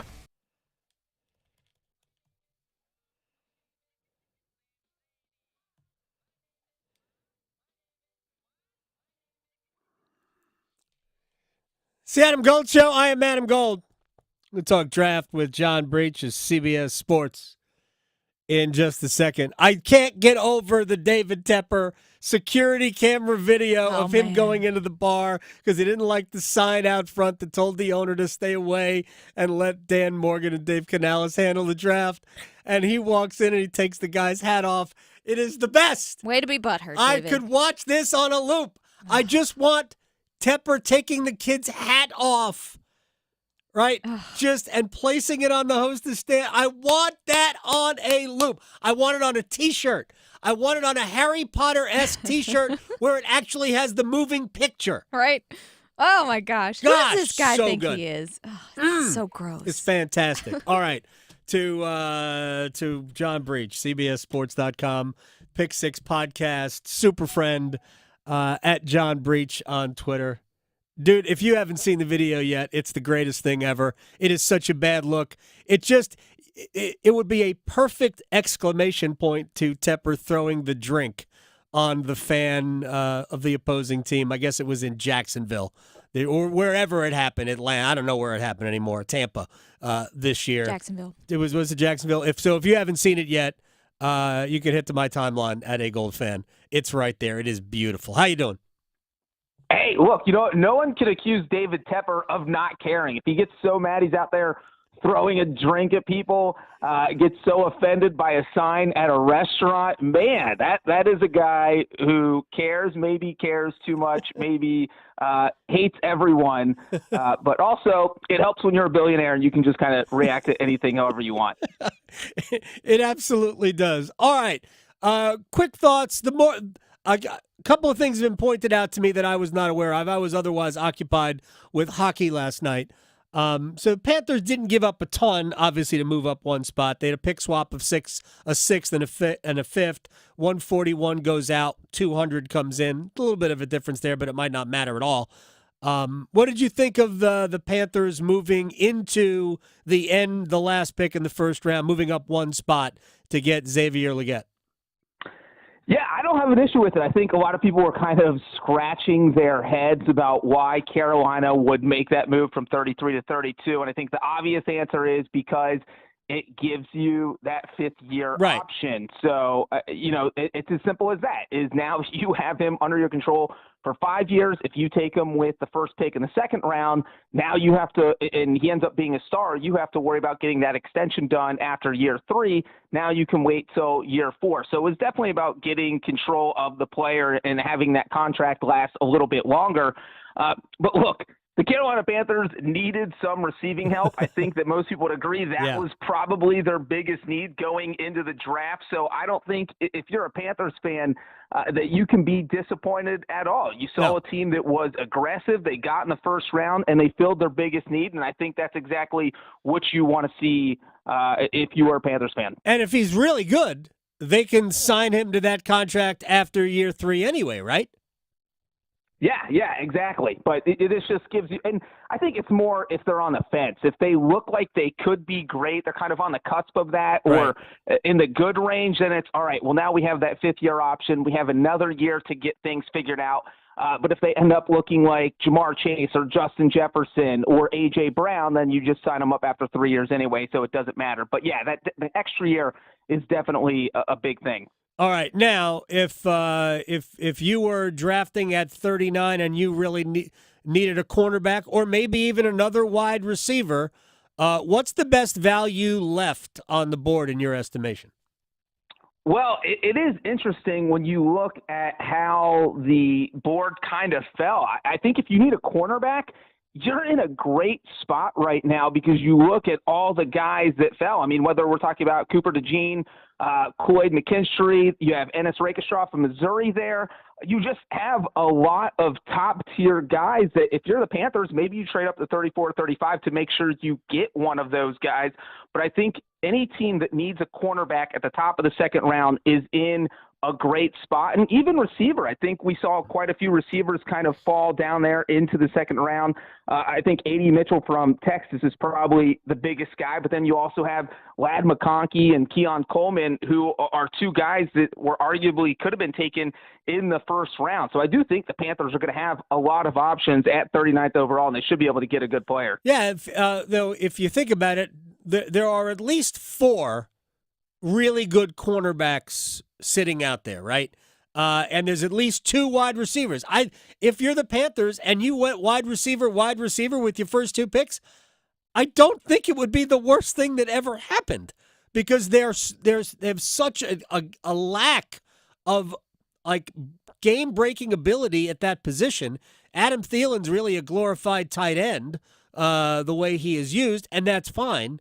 You bring in Deontay Johnson. Now you've got the kid from South Carolina. If you added one more like top wide receiver prospect to the mix, it wouldn't be the worst thing that ever happened. Yeah, I think you could certainly justify it, because if you're the Panthers front office, the only thing you need to know going into 2024 is whether Bryce Young is your quarterback of the future. And it's not really fair to assess how he's playing if you don't have any weapons around him. So what you need to do is put as many weapons around him as possible. And if you draft another receiver, and like we just said, you added Deontay Johnson, you used your top 2 picks on receivers. Now you go into 2024 and you say, all right, well, now this isn't Bryce Young's hand. This is on him to show that he can be our franchise quarterback. And then if he struggles with all those weapons, that's a whole nother issue going into 2025, but at least you know. So, yeah, I don't think it would be completely crazy to take a receiver, especially if one of the guys you like falls in your lap. All right, so which team reached the most for a quarterback in the first round? I will say that, look, Michael Penix was definitely the most shocking pick, but I would say probably the Broncos taking Bo Nix at 12th overall. I mean, look, Bo Nix has been in college forever. When you're a quarterback that's good, you go to the NFL. You don't stay in college forever. It's because your talent is just so much better. It transcends everything. And so you say, all right, I am leaving school early and I'm going to the NFL draft. And that is not what Bo Nix did. He is just the Van Wilder of college quarterbacks, just stay there as long as he possibly could. And so I'm not sure how he's going to do in the NFL. So I think of the 6 quarterbacks taken, he was the biggest reach, but I do think he also landed in a good situation with Sean Payton. So it'll be interesting to see how that works out. Yeah, Sean Payton's pretty much attaching his Denver Broncos legacy to this, isn't he? Oh, yeah, absolutely. There's no way this pick is made unless Sean Payton signed off on it. And if he's looking there saying, I don't know if the Broncos panicked and thought, man, 5 quarterbacks off the board. If we don't take Bo Nix now, we're in trouble.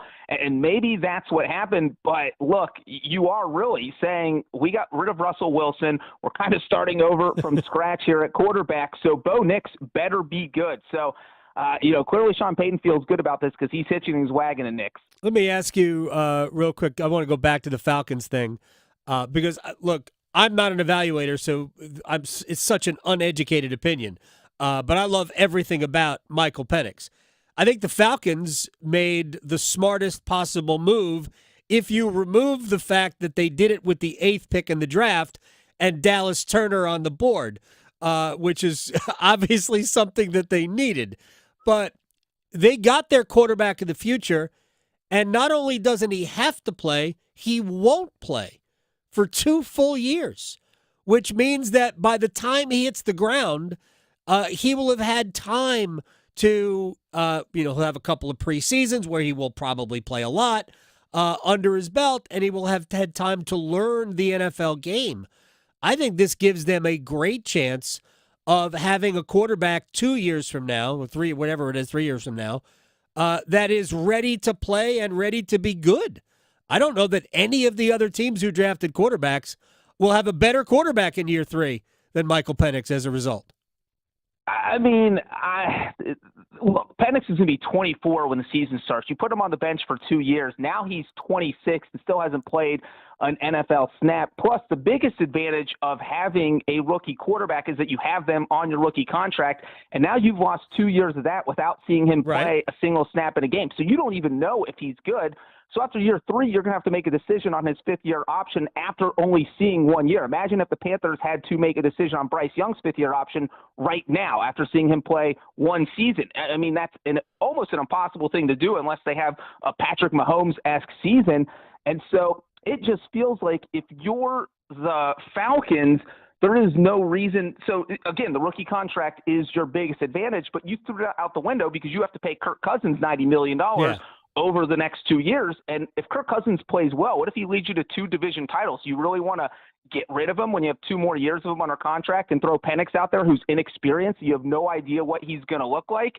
So it just, I mean, there's a lot of question marks, and I do agree with you. I like Michael Penix. I think he could be a great quarterback. I just think this was the most bizarre situation for him to land in. Yeah, honestly, I wouldn't have done it at 8, right? If I were the Falcons, I would have traded back to 13, 14 and done it.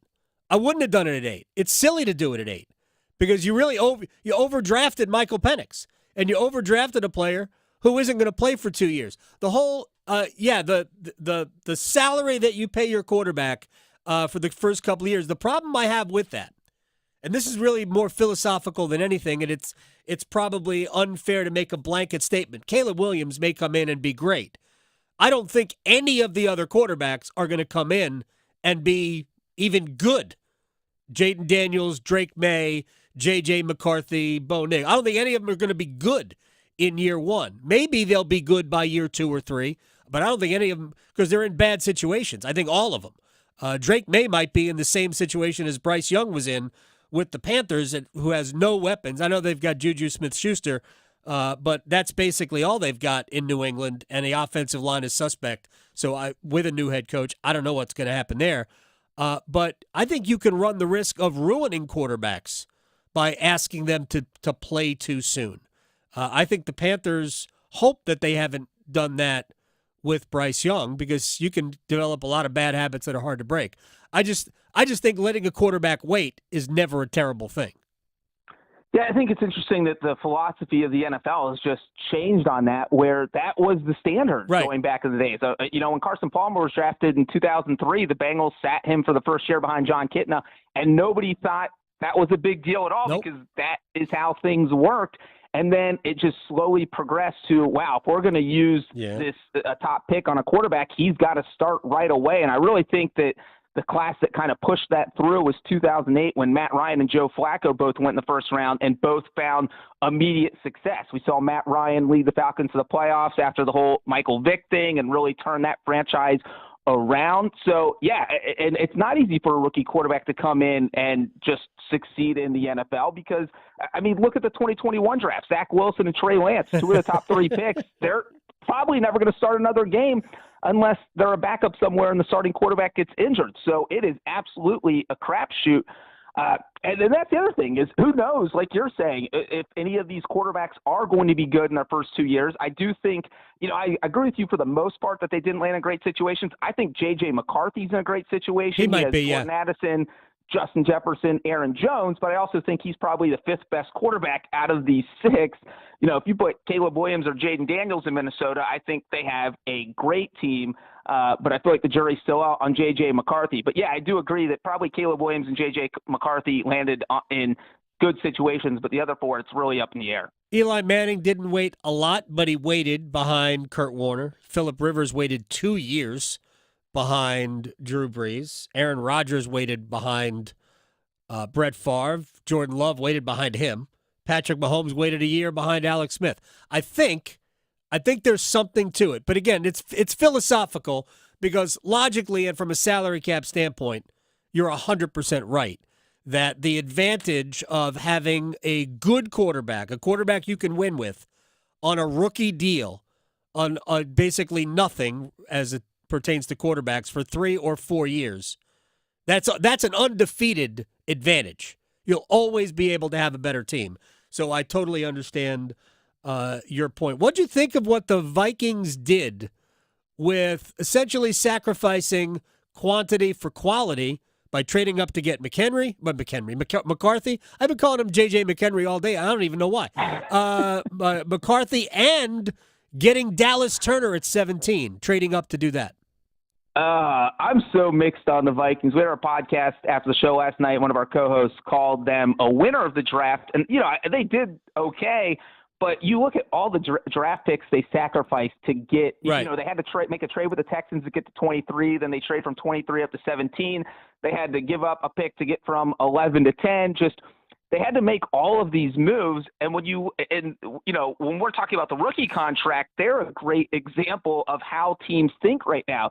You're the Vikings, who had Kirk Cousins, who I think most people would agree is a better quarterback than J.J. McCarthy right now, because J.J. McCarthy hasn't played in the NFL. And the Vikings had Danielle Hunter, and they let him walk because he's too expensive. So now you replace Cousins with McCarthy and Danielle Hunter with Dallas Turner.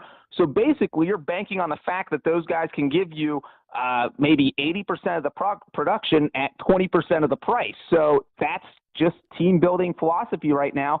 And if J.J. McCarthy is a slightly above average NFL quarterback, he doesn't even have to be great, I think the move makes sense for the Vikings. So, I mean, I would give their draft like a B. I do like what they did. They replaced they got their pass rusher, they got their quarterback, but man, getting rid of Danielle Hunter, who was a star, and getting rid of Kirk Cousins, certainly you don't know if that's going to work. John Breech, CBSSports.com, Pick Six Podcast, Super Friend. They were live after the draft last night. All right, final question, and then we will let you go. And it's just I'll broad brush it. I know the Bears went Caleb Williams, Rome Odunze at number 9. Could they? I think it's a good division now. I think what the Bears have done, at least offensively, what the Packers are, what the Lions can be, and what Minnesota is, that the best division in football now? I mean, you could say it's up there. It's definitely up there. I mean, and when you consider that going into last year, it was, well, are the Lions actually going to be good? Jordan Love, no one knows if he's any good. The Vikings seemed like a paper tiger. They probably won't repeat as champions. And then you had the Bears. So everybody was kind of just down on the NFC North, which is just the total opposite of where everyone is going to be coming into the 2024 season. And I think the crazy thing is that you have Caleb Williams, the number 1 overall pick, is going to a team that went 7-10 last year. You don't have that happen where the number 1, the draft is designed for crappy teams to get the best players, and instead you have an average team getting the best player. And so you look at that Bears roster, and it's pretty stacked with Keenan Allen and DJ Moore and Cole Kmet and now Rome Odunze. So, Caleb Williams is going to have a lot of weapons. And so when you're talking about they were the worst team in the NFC North, and if that is the worst roster in the NFC North, then my gosh, the NFC North is absolutely stacked. John Breech, at John Breech on Twitter, CBS Sports Pick Six Podcast, Super Friend. I thank you very much, man. I appreciate your time. Enjoy day 2. Yep. Thanks for having me, Gold. Hey, thank you, man. All right. Look, that division could be just absolutely awesome. Of course, if you listen to Bill Belichick, like, I didn't watch a ton, obviously. I've only consumed it through clips on social media. He basically ripped every quarterback. Here's Caleb Williams is drafted.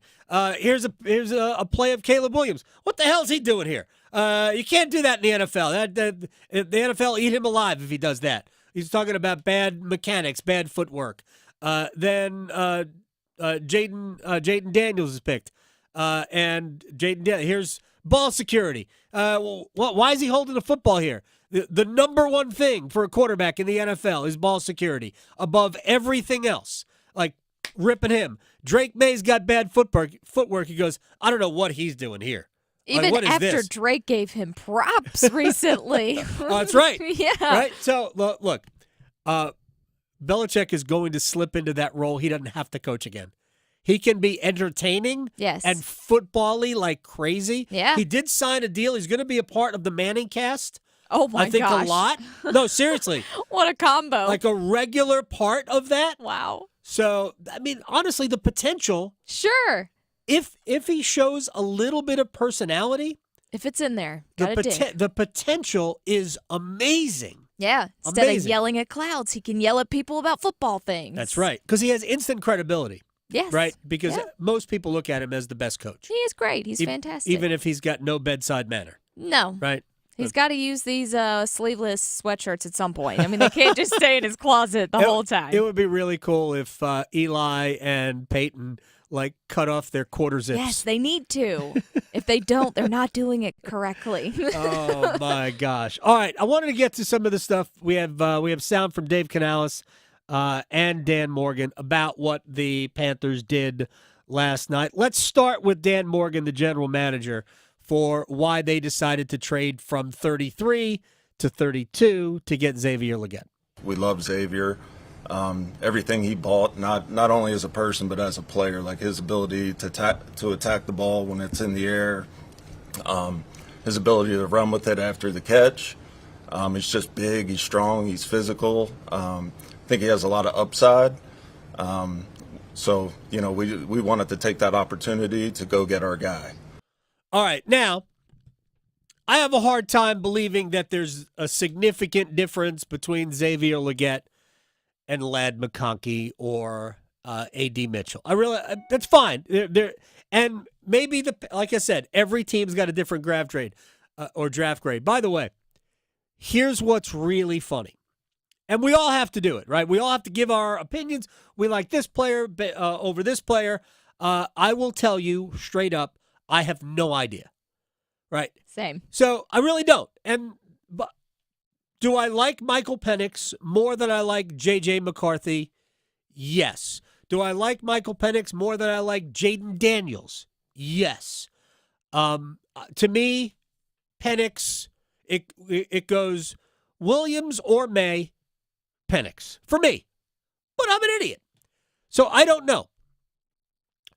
But what's funny is that no matter how long people have been doing it, whether it's Mel Kiper or Field Yates or Daniel Jeremiah from NFL Network, they've got their big boards, and their big boards, I promise you, are not even close to what each individual NFL team's big boards are. That doesn't mean the teams are right. It doesn't mean the teams are wrong. But they will judge each draft based on whether or not they fit their own opinions. It's wild how we judge these things. So if some team just hits on Mel Kiper's ranking and they nail it, Mel's got ranked 40th and they get him in the 4th round, Mel's like, that's incredible value. He might be right.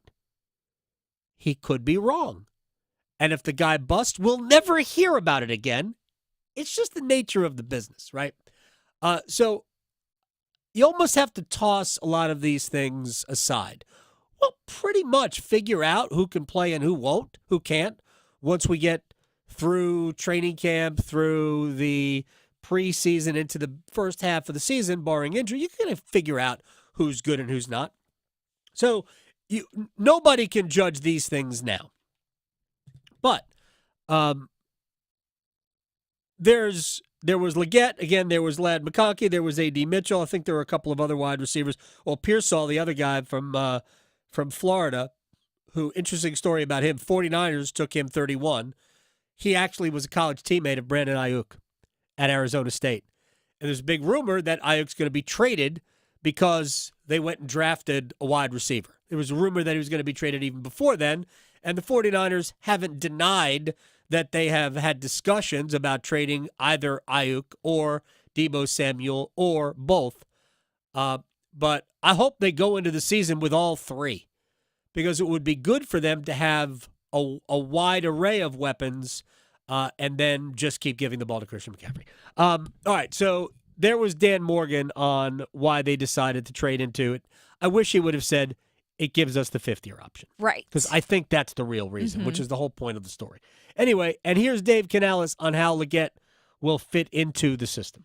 Our offense, the versatility of how we use our players, just going back to last year in Tampa, even before it in Seattle, but just the versatility is huge for us.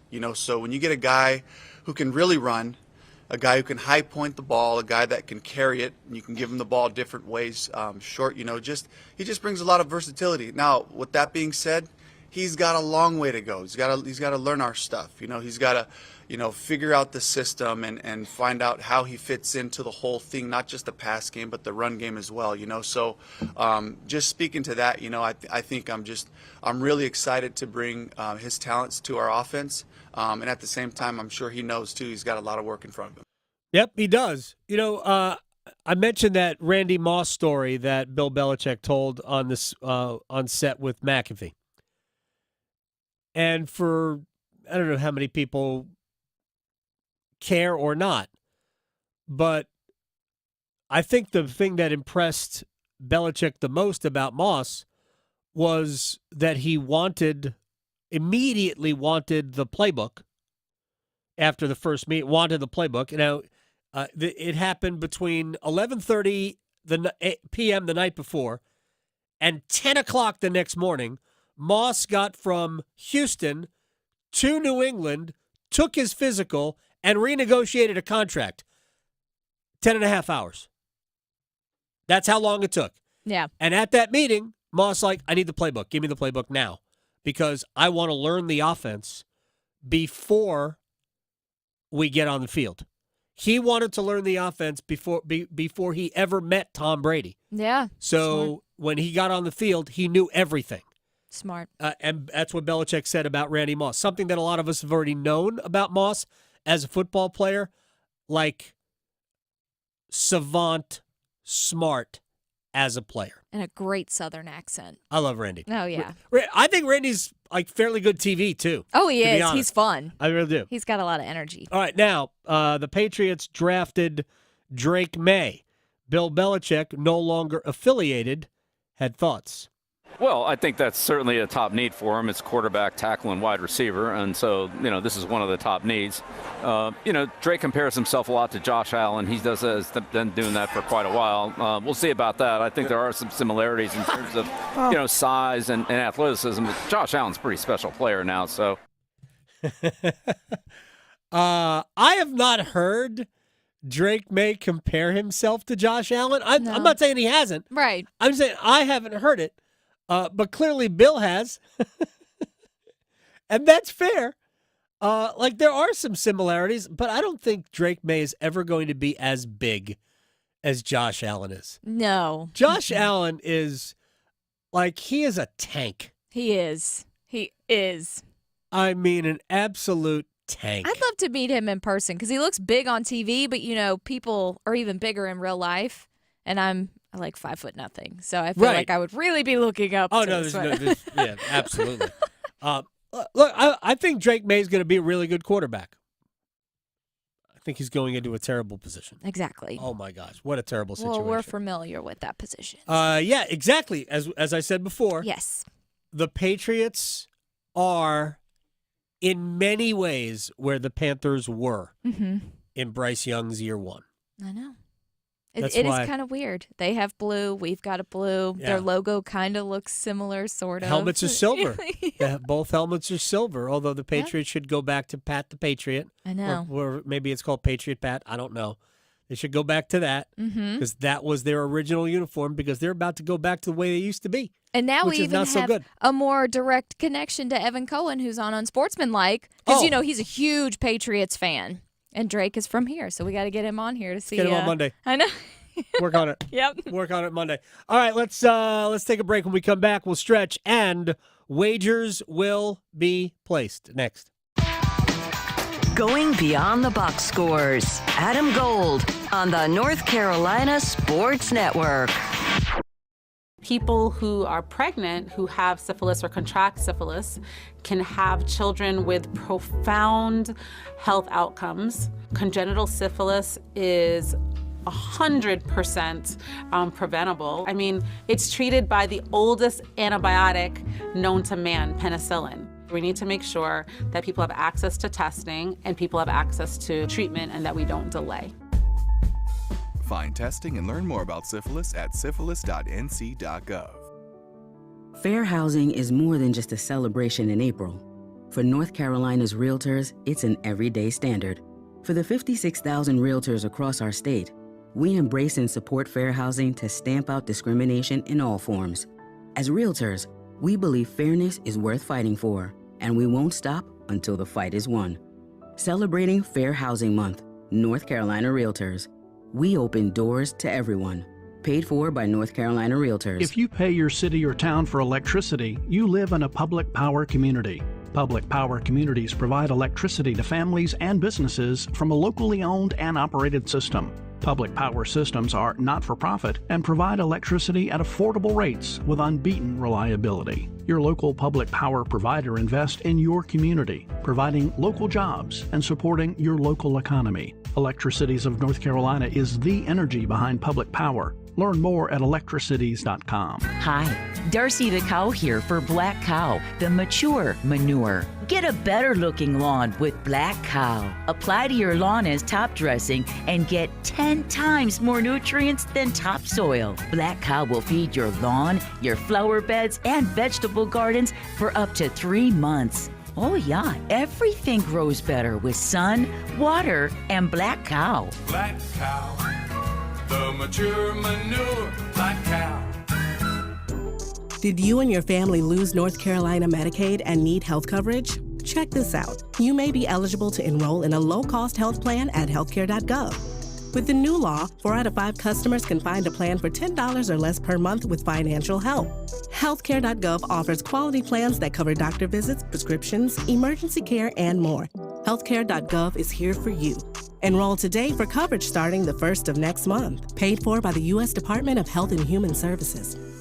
Are you struggling with your Medicare drug costs? The NC Department of Insurance SHIP program may be able to help. The Extra Help and Medicare savings programs are available for those who qualify, but you have to apply. Contact SHIP today to see if you qualify. Visit ncshiip.com or call toll-free at 855-408-1212. SHIP provides free, unbiased help in all 100 counties. Project supported by grants from the Administration for Community Living. Contents do not necessarily represent official views of, nor an endorsement by ACL, HHS, or the U.S. government. Have you ever had a mammogram? I could never really afford one until now. New job with benefits? It's the same job with NC Medicaid. I heard they're covering more people. Well, you can earn more and still get NC Medicaid. Full coverage, low or no copays, prescriptions too. Was it hard to enroll? I went to the NC Medicaid website.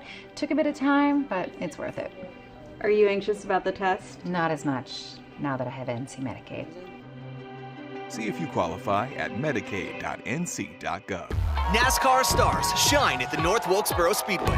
The NASCAR All-Star Race, Sunday, May 19th. Get your single-day tickets now and see NASCAR's best battle it out on one of NASCAR's most historic tracks.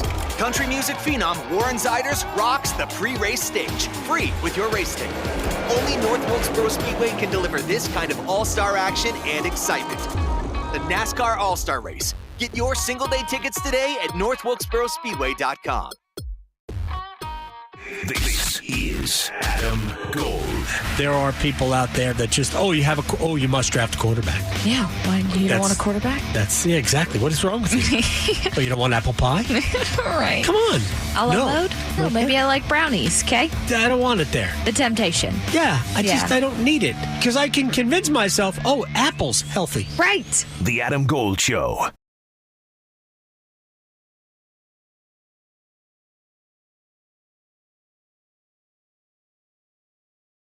The NFL draft's in Detroit. Round 2 starts this evening. Panthers have the 6th overall pick in round 2. And then they have, I believe, the pick at the top of the 3rd round. So Carolina will get right back at it. I would like cornerback and maybe another wide receiver or maybe a defensive tackle. Let me ask you this, Victoria. There is a defensive tackle named Tavondre Sweat from Texas. Yes. Who had a DWI, blew a .10 something. Mm-hmm. So in terms of DWIs, which I am not in any way absolving anybody from blame. Sure. Awful. I think we do not treat driving while intoxicated nearly seriously enough. Especially with the options that we have now. Yes, but honestly, to me, they're not traffic violations. Right. I'm not going to get into the morality of it. They're not traffic violations to me. Anyway, but he's a good player. He's got a weight. He has had problems staying under a certain weight. He is a big dude. Yeah. But, man, he looks like a player. Yeah. Would you take him? Sure, why not? Yeah. Middle of round 3, I think, is a good spot. Yeah. To find, if you could, obviously you got to go through the process of interviewing and all that, But I would love to see the Panthers grab him in the middle of round 3. That would be they need a defensive tackle anyway. So Yeah, and I mean, people make mistakes and whatnot too. So, and plus, I mean, there's just so many different things. Like there are football players out there who have done way worse and are still in the league. Right. So, not to say that we should keep them, but yeah, no, people make mistakes. He could be just turning a new leaf. Yeah, absolutely. We hope so. Yeah. And stay off the sauce. Yeah. All right, let's stretch. Well, speaking of big dude, I feel like this could help people be bigger. I don't know, but it's National Pretzel Day. Like, I know. Like that? I'm a huge fan. That is probably one of my go-to things when I go to like games and whatnot. But it's National Pretzel Day, and if you're a big fan, there are places like Auntie Anne's that they are giving out free pretzels. Now, Really? you need to have like their app or whatever it is, their program to do it. But there are other ones, and today.com has a list of them if you like freebies and you like to do all of that stuff. So this, however, is not a freebie. So now, you've seen flamethrowers, right? The things that shoot out flames. They're like guns with flames. Yeah. Okay. Well, now there's a robot dog flamethrower. Yeah, someone's meshed these two together, and they are calling it a Terminator. And so there's a company called Throwflame selling this Terminator for $9,400. Now, this Terminator that looks like a dog, I mean, it really does look like it should be in the Terminator movie. It is a robot dog that shoots out fire, operates over Wi-Fi or Bluetooth, and it has a remote control, and it can shoot flames up to 30 feet.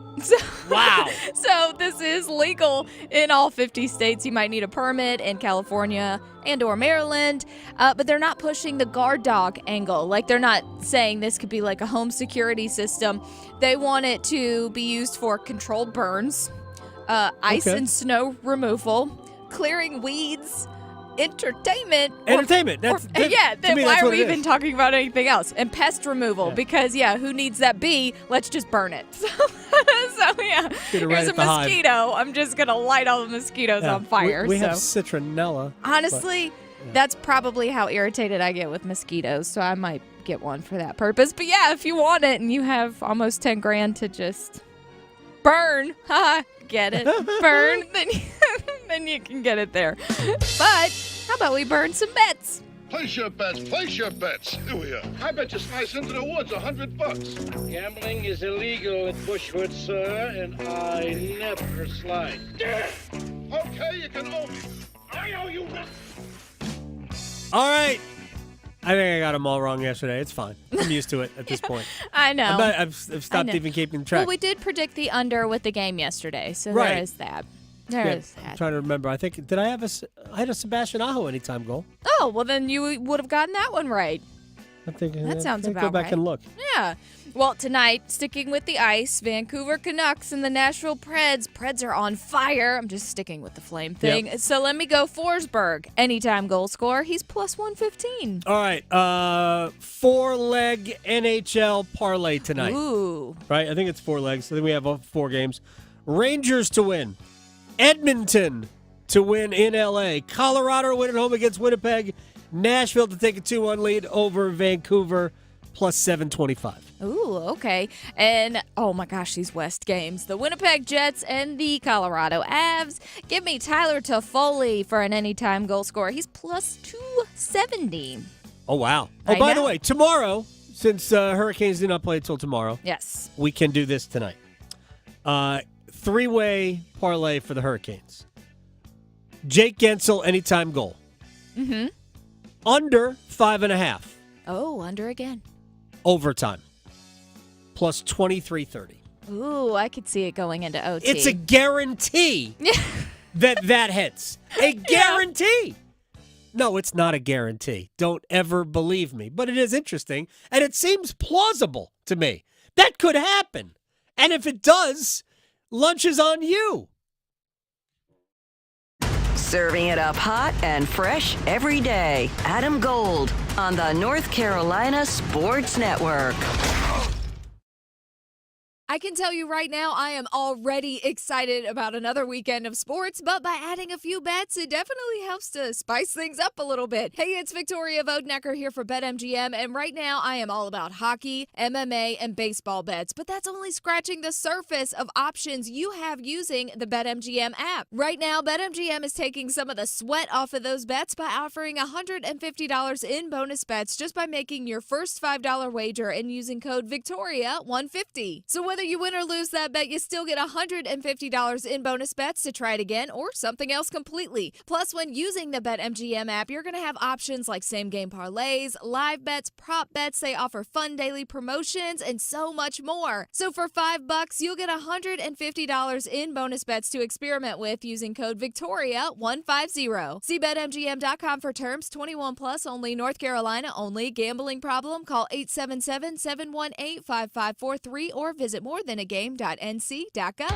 It's Truck Month at your local Ram dealer, and now's the time to get great deals on our award-winning lineup of trucks. At Ram, all we do is trucks. Maybe that's why Ram is the most awarded light-duty and heavy-duty truck brand over the last 5 years. Ram trucks feature innovative technology and uncompromised power and dependability that give you the power to strengthen your truck game. Go to Ram.com for great deals and hurry in for the best selection of trucks during Ram Truck Month. Based on total full-size pickup awards 2019 to 2023 CYTD, based on standard and available features offered. Mitchell Heating and Cooling, we do the job right every time. I'm Drake May, quarterback at UNC. Trust the team at Mitchell Heating and Cooling for your HVAC needs. Together we win. Call Mitchell Heating and Cooling today. Contact us now at mitchellhvac.com or 919-556-5069. Train. It's hard to stop a train. The best solutions every time. It's bow time. Something new just dropped at Bojangles. Take the bold taste of a crispy golden chicken supreme that's been seasoned to perfection, then add dill pickles, Carolina Gold barbecue sauce, and a toasted bun that's great on the go. What do? You get a Bo's Bird Dog. In fact, you can grab 2 of them for $5. So when you're on the go, headed to practice, or need a snack, grab a Bo's Bird Dog. Hurry in before they're gone. Available for a limited time. It's bow time. There's no time like bow time, but sometimes it's go time. No time to stop. Introducing Bojangles' new Bird Dog, a seasoned to perfection Bojangles Chicken Supreme, dill pickles, Carolina Gold barbecue sauce, all on a toasted bun.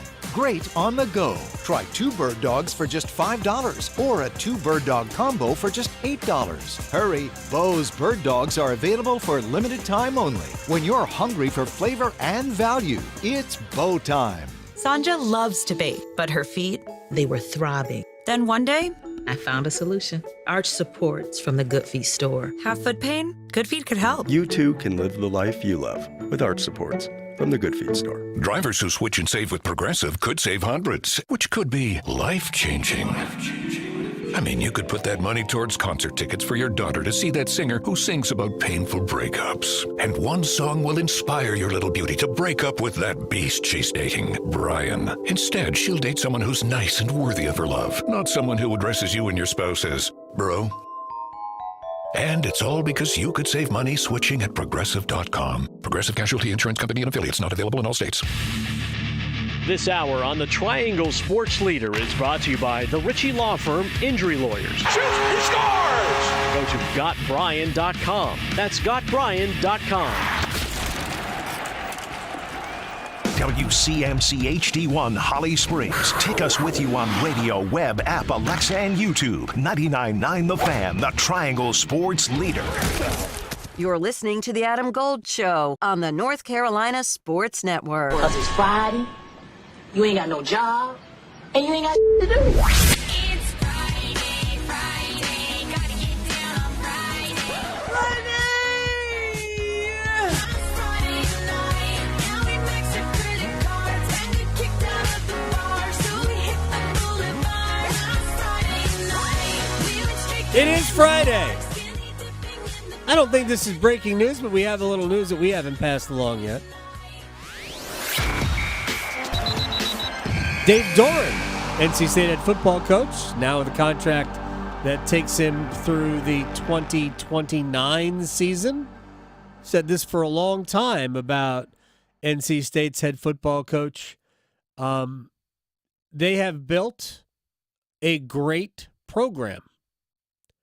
And I know they haven't necessarily won to the level that their fans would have liked, but I think they have as solid a foundation for their program. Look, they're not Clemson. They're not Florida State. They might get there. I'm not saying they won't. But in terms of the solid footing of the foundation, big time. Love it. Love everything about it. So good for Dave Doeren. Good for NC State. 2029. He's also a big Chiefs fan, for what that's worth. And I will never forget, a couple of years ago, we were doing some sort of a goofy quiz. I forget, we were giving away some big prize. We were doing a quiz, and we were pairing up fans of different teams. And Dave Doeren came on and did the quiz. Nice.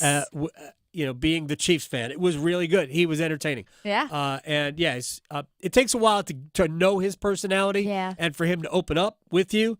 But Dave Doeren. Was he drinking bourbon and smoking a no, cigar? Okay. Not that I know That's of. not allowed. Not that I know of. But we saw that he's very comfortable with who he is now. You can tell, right? So he's not afraid to let it all hang out. Good for him. And again, good for the Wolfpack. All right, we got a wall of sound coming up in a little bit. We will talk about the Panthers and their draft and what's next with Tim Donnelly of our friends here at 99.9 The Fan. But right now, it's Wall of Sound it up. The Wall of Sound is a function of this studio. There's no doubt about it. All right, let's get back to some hurricane stuff. You may be aware that the Hurricanes defeated the New York Islanders yesterday by the score of 3-2, holding on. I actually think that Carolina was okay, but I think what Carolina did best yesterday was defend. And the difference between what they did yesterday was they defended without the puck yesterday, as opposed to what they did in Game 2, which was we have the puck all game. Yes. So, there was nothing for Anderson to do, although he had to make a couple of great saves, obviously, in Game 2. Here's Rod Brindamore playing against an Islanders team he knew would be throwing everything at him. Well, I thought the first two periods were okay, fine. And then, we knew it was coming. I mean, they were going to give it everything they had, and it's exactly what what happened. But obviously, Freddie came up with a couple of huge saves, and that's the difference in the game.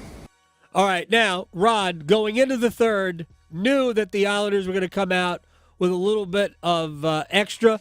What was your message to the team? Well, it certainly wasn't, we didn't do it, that's for sure.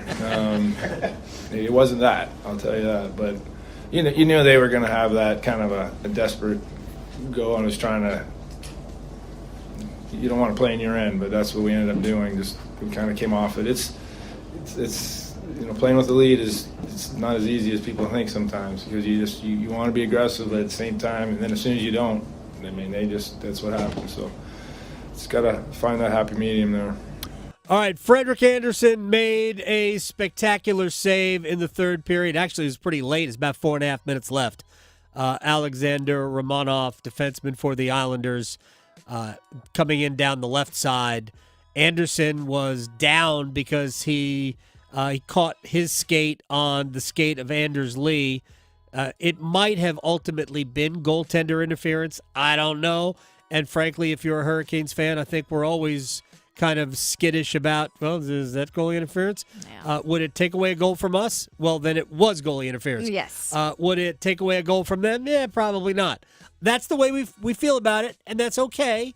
A lot of times it's been that way, so it's easy to feel that way. Facts only here. So, anyway, Anderson was asked about the incredible windmillish save. Yeah, obviously, I think I got clipped again on the heel, and obviously that's really difficult to see, obviously, behind yourself. And, once you go down, you got to try to battle still and see where the puck is. Obviously, you got to see it to have a chance for it, and obviously just try to come up with something, have those fun saves. Those fun saves. It was fun for us. Wasn't as fun for Alexander Romanov, nor were the two saves on Noah Dobson, one in game one last night, as fun for Noah Dobson as they were for you, Freddie. All right, Andrei Svechnikov, the assist of the night on the Dmitry Orlov goal, because when Andrei brought it into the offensive zone, he knew he had to hold on to the puck for everything to develop. And maybe the Islanders were too passive. Who knows? But Andrei found Dmitry Orlov for the game's second goal. I feel like I would rather take a pass to score a goal, to be honest. But I like to make the plays, and I always looking for that and try to risk it sometimes. But obviously, it was a great play. I was kind of a little bit patient going on the wall and made that play to the Orly. It was a great shot by Orly, and obviously Fisher, he's a goal scorer, and just what a shot. It was, as Andrei said, it was a great pass. Yes, we did. Great play by me. Great words. Gosh, I love Andrei so much. He is the best. All right, let's just do this one. 6 quarterbacks were taken. Caleb Williams 1, Jaden Daniels 2, Drake May 3, Chicago, Washington, New England, respectively. Michael Penix went 8 to Atlanta. J.J. McCarthy, 10 to the Vikings. Bo Nix, 12 to the Broncos. Not all were probably great picks. So Ryan Wilson, who comes on with us on a regular basis from CBS, also does the With the First Pick podcast with former NFL executive Rick Spielman. They talked about those 6 quarterbacks and grading the overall pick, not so much the player, but the pick. Quick reaction grades. Bears, Caleb Williams, number 1. A. The Commanders right after that, Jaden Daniels. A. Patriots did move off the spot, Drake May. A. Okay, this is getting repetitive here. Okay. I'm a little bit more generous than Pete Prisco was earlier in the show. Let's see. At number 8, the Falcons take Michael Penix Jr. Ooh, that one is a little bit peculiar in my mind. Grade. You can say. Well, I'm going to say this. Are we grading the move or are we grading the player? We're not grading the player. We're grading the situation in which the player landed. Okay, the situation the player landed, D, but I think the player is a good football player, is going to be a really good quarterback in this league. Right, and in my final big board, I had Michael Penix Jr. just a hair ahead of J.J. McCarthy. That's ended up playing out in real time. So we don't want to punish the player. Not we at just all. want to punish Question the move. Question the move, not the player. And we'll talk about that in more detail in a second. I'm going to get through these quick grades here. At 10, the Vikings only had to move up 1 spot for J.J. McCarthy. Yeah, no, and I thought that was a B+. B+. And finally, and we talked about this earlier on the 2 p.m. show, CBS Sports Network will be on Friday, 2 p.m. Eastern on CBS Sports Network again, previewing day 2. But we mentioned rumors that maybe Bo Nix and the Denver Broncos were going to be married, and now they are officially married at 12. What's the grade on that? I think that's a C. And in my opinion, we saw what Sean Payton did with Drew Brees, but we also saw what Sean Payton did with Russell Wilson, and that didn't work out very well. So This is handpicked by Sean Payton. They had to get a quarterback coming out of this draft. They got the 6th quarterback probably on everybody's boards. I don't know how many people actually had him as a first-round talent. It's going to be interesting to see how it transitioned, the offense he ran in Oregon to what he's going to run in Denver. But Sean Payton, you got to trust him as a quarterback developer. We'll see that unfold over the next couple of years. All right. I like everything about what the Falcons did with Michael Penix except when they did it. If they had traded back and got Penix later in the draft, I would be more on board with it. But when you really need Dallas Turner, and he's there at number 8. Yep. And what? What are we doing? That to me, that was the unusual thing about it. But interesting grades. What he likes the first 3. I would like all of them more if they didn't have to play. Right. That's what I would like more, but that's not the way it's done anymore. And I'm just going to have to get over it, even if I won't. All right, one quick thing. According to Ian Rappaport, Panthers are picking up the 5th-year option for It says here, standout cornerback J.C. Horn. So he'll be around for an additional season.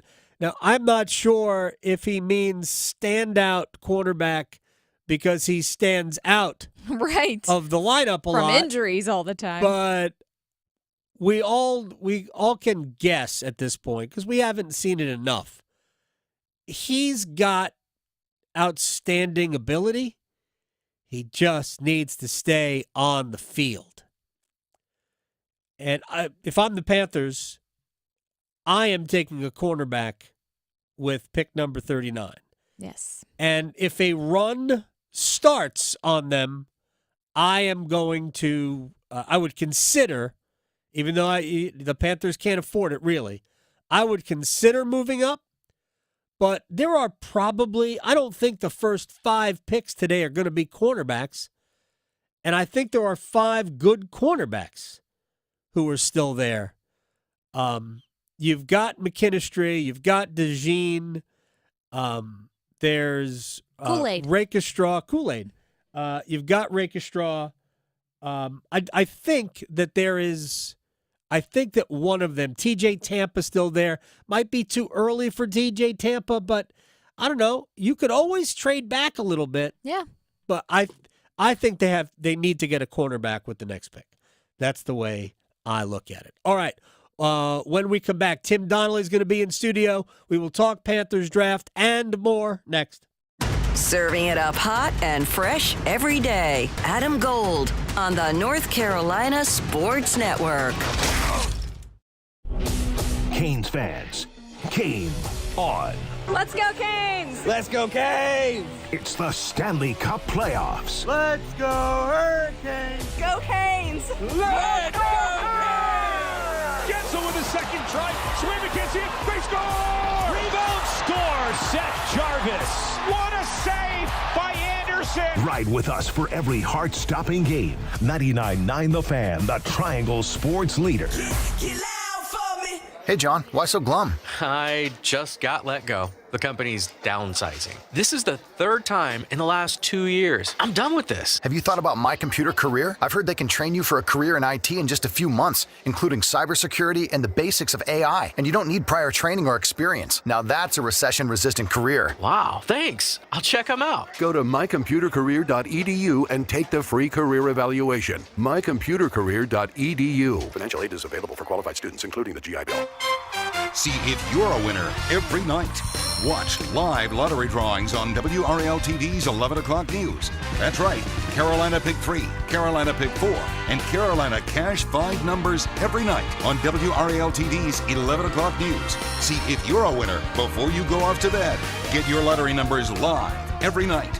North Carolina Education Lottery. Only on WRAL-TV's 11 o'clock news.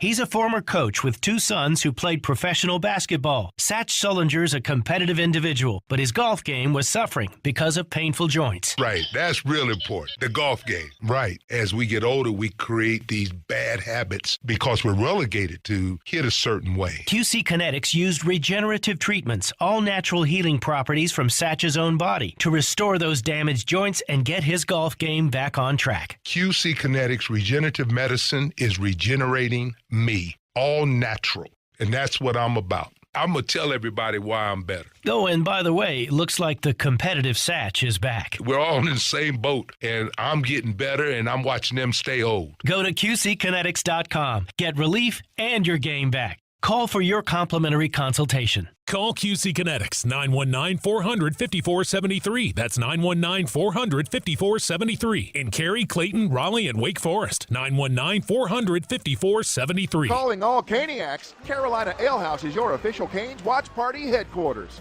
Every away game, join the Canes to cause chaos at our downtown Raleigh location. This Saturday, April 27th at 2 p.m., we're expanding the watch party to Tucker Street with Beer, the Storm Squad, and Stormy. Come watch on our giant TV, an indoor and outdoor party to celebrate the Canes as they take on the Islanders. Bring your favorite folding chair, grab an ice-cold R&D Storm brew, and watch the playoffs with us. All Caniacs and all ages are welcome. Carolina Ale House. A happy place comes in many colors. Whatever your color, bring happiness home with CertaPro Painters and make your happy place your home. CertaPro Painters, that's painting happy.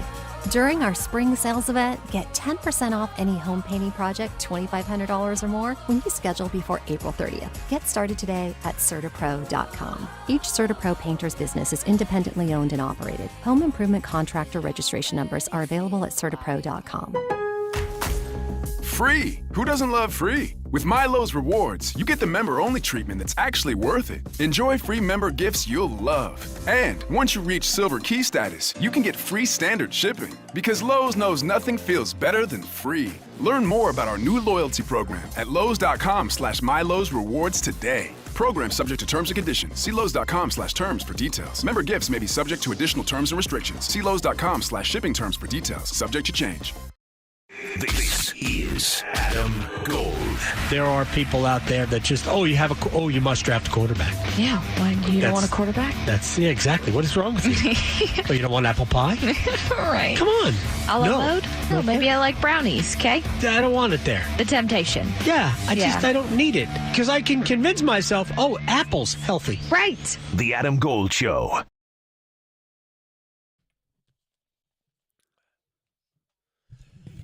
It's the Adam Gold Show. I'm Adam Gold.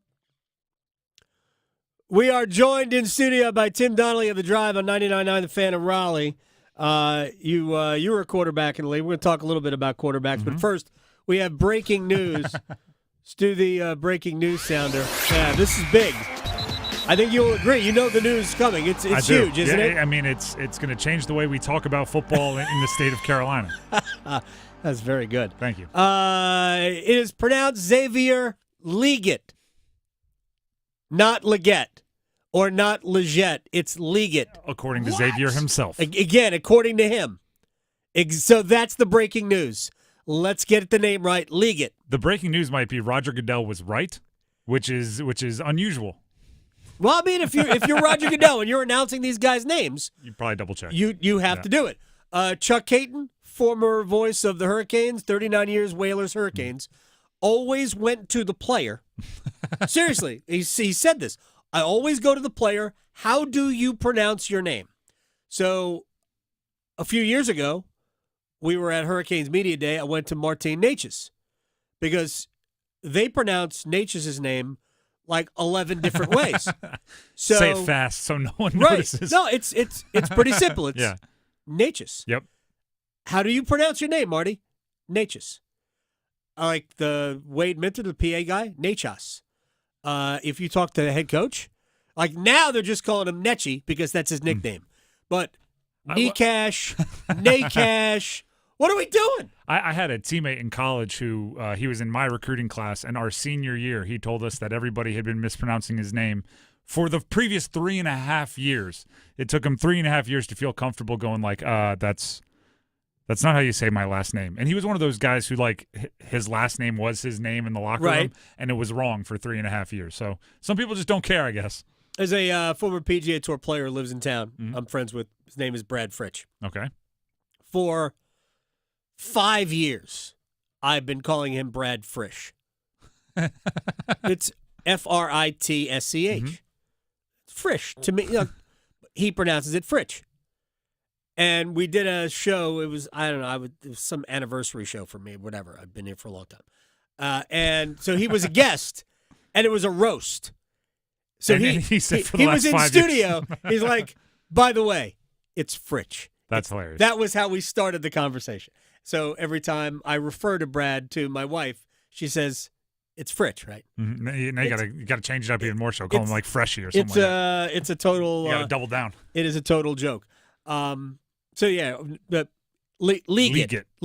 That was the breaking news. Leggett. All right, how did you react to, because I said yesterday, if the Panthers trade into the first round, it's a sign that the owner can't keep his hands off things.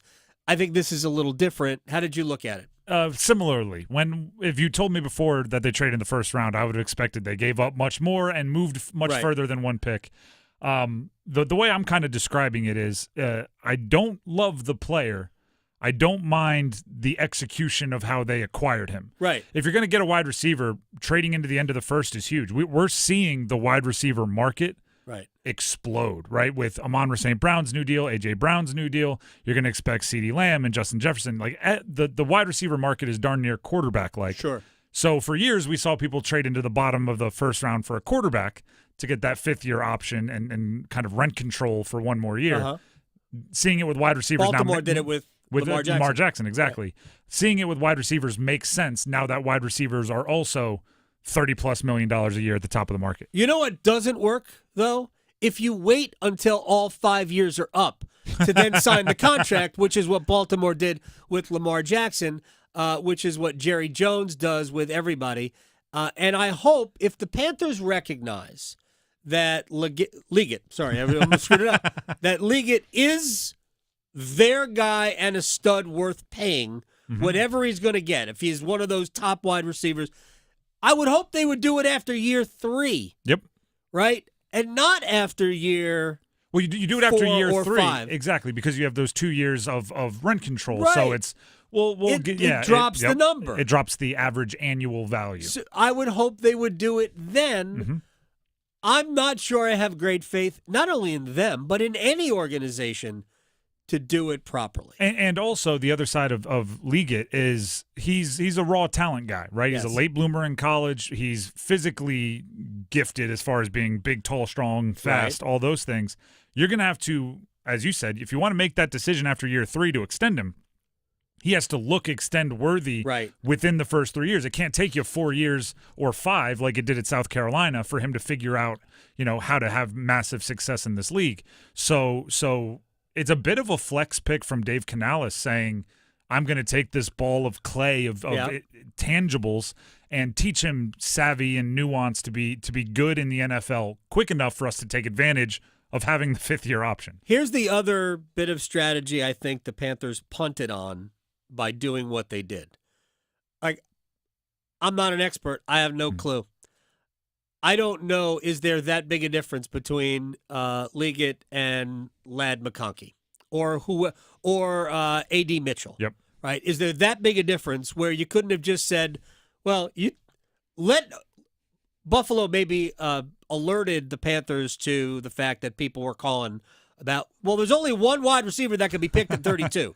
So the other 2 guys, now maybe they had Liggett way ahead of them. Maybe there was a Walmart-sized gap in between. And parking lot. And exactly. Yeah. So we don't know what their board looked like.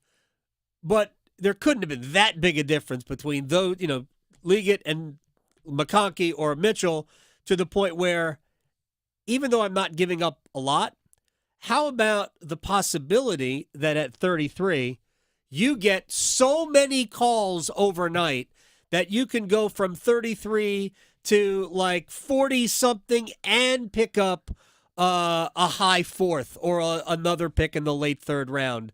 Because I look at it, they need bodies, good bodies, and there is depth over the next 2 or 3 rounds in this draft. Well, that's kind of why I said I don't like the player they picked, but I like the execution of it, because the 5th-year option makes sense.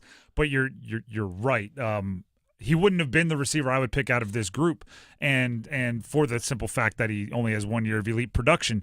But if you look at like right now all the best available lists, 3 of the top 5 or 6 are wide receivers. Right. So that's usually not when you trade up for a wide receiver, when you look right at the best available and there's a bunch of wide receivers. You trade up for, Jerzon Newton maybe, who's the defensive lineman, there's him, then a bunch of wide receivers, a bunch of corners, a bunch of off-ball linebackers Safeties. Before you get to the next best available player at his position. You kind of want to trade into the last of a tier. It seems like we're in the middle of a tier of wide receivers, and they traded up that one pick. What it is conviction by Canales and Morgan.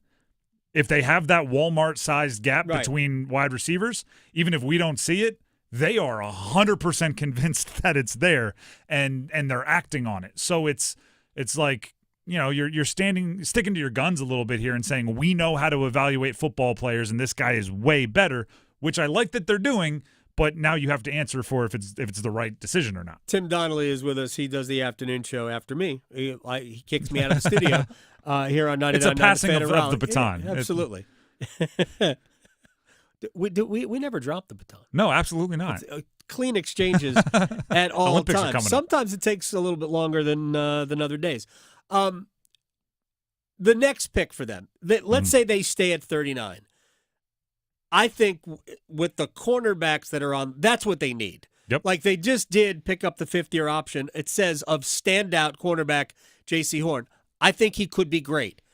I don't think we've seen anything that says he will be because he can't stay on the field. I don't care how good you are. If you're not on the field, most of availability. What is it? Best ability is availability. And he's been barely available. The standout, I joked, he's standing out on the sideline watching everybody else play.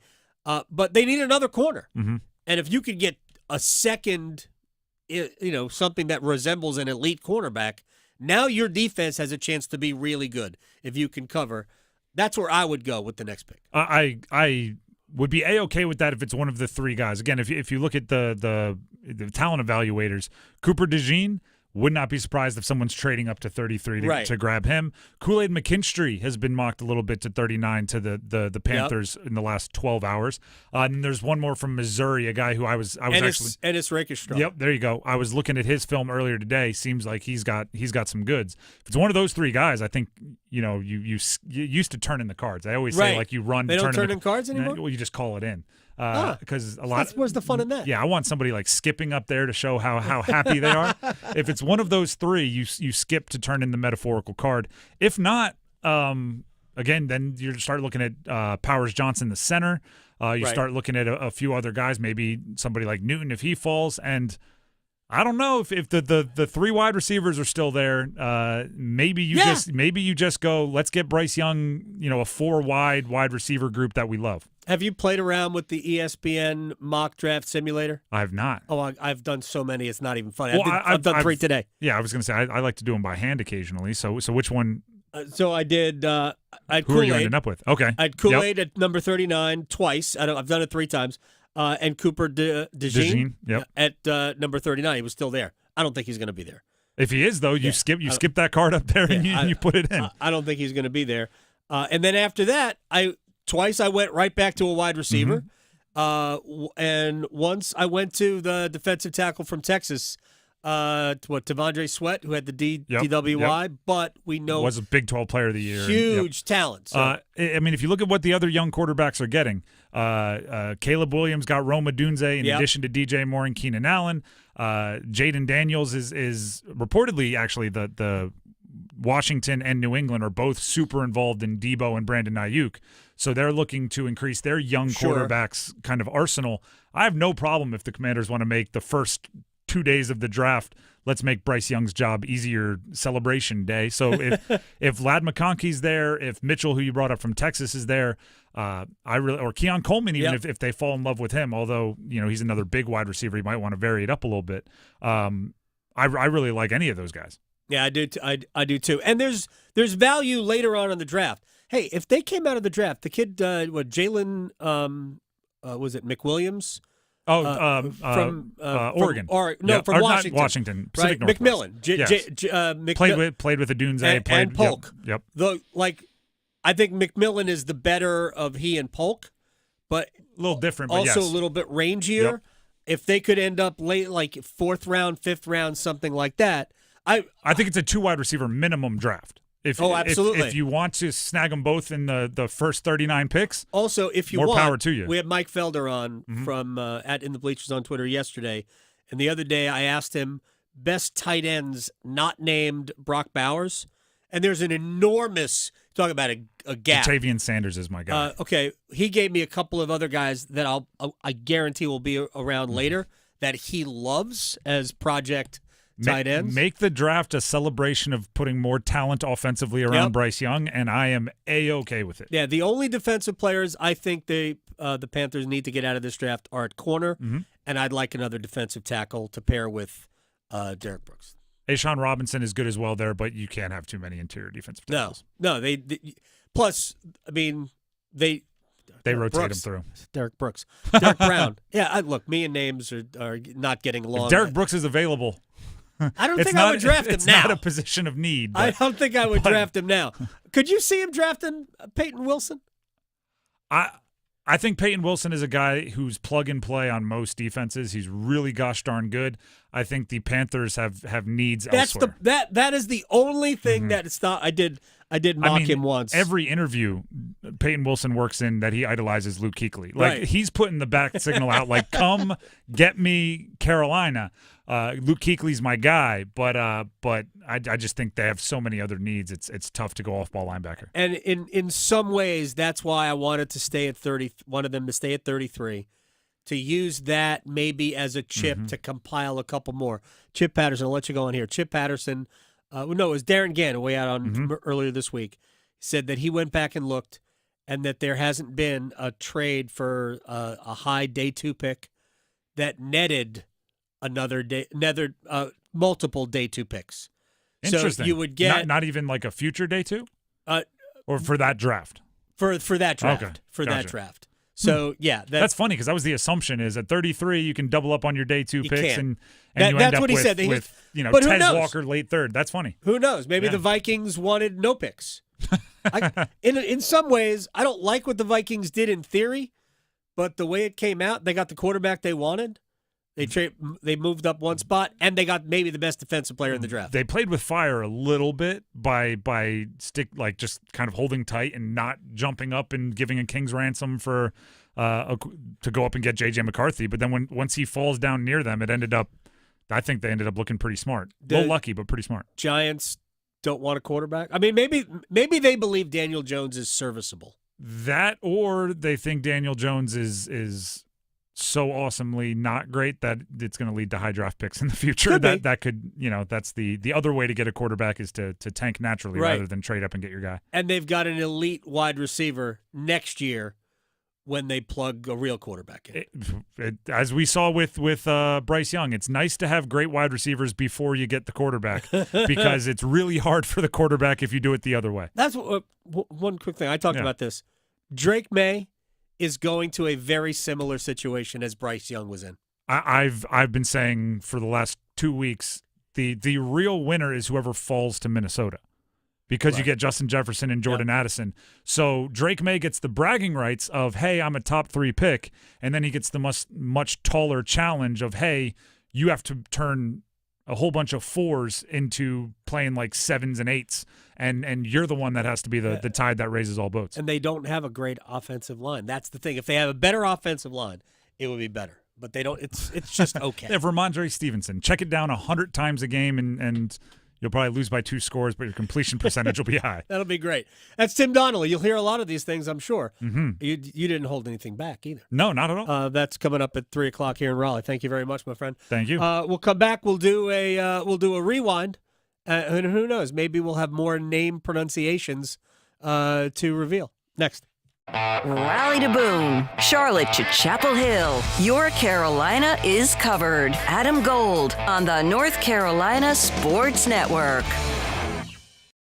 It is playoff time in the NBA and the NHL. Baseball's in full swing, and FanDuel is your home to wager on any game you want. FanDuel's America's #1 sportsbook, and right now new customers can get $200 in bonus bets guaranteed when you make your first $5 wager. FanDuel.com, promo code AGS. FanDuel.com, promo code AGS. Anything you want to wager on, slap shots, home runs, slam dunks, all there. $200 in bonus bets, win or lose, when you make your first $5 wager. Visit FanDuel.com, promo code AGS to get started. I can't make it any easier. FanDuel.com, promo code AGS. FanDuel's America's #1 sportsbook. Must be 21 and older and present in North Carolina. First online real money wager only. $10 deposit required. Bonuses issued as non-withdrawable bonus bets that expire 7 days after receipt. Restrictions apply. See full terms at FanDuel.com/sportsbook. Gambling problem? Call 877-718-5543 or visit morethanagame.nc.gov. The Body Armor State Games are coming to Charlotte this June. Registration is open to athletes of all ages and skill levels in 25 different sports.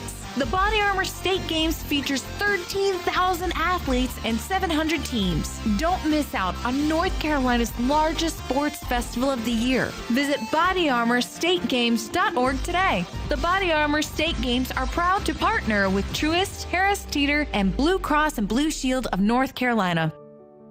Fair housing is more than just a celebration in April. For North Carolina's realtors, it's an everyday standard. For the 56,000 realtors across our state, we embrace and support fair housing to stamp out discrimination in all forms. As realtors, we believe fairness is worth fighting for, and we won't stop until the fight is won. Celebrating Fair Housing Month, North Carolina Realtors. We open doors to everyone. Paid for by North Carolina Realtors. If you pay your city or town for electricity, you live in a public power community.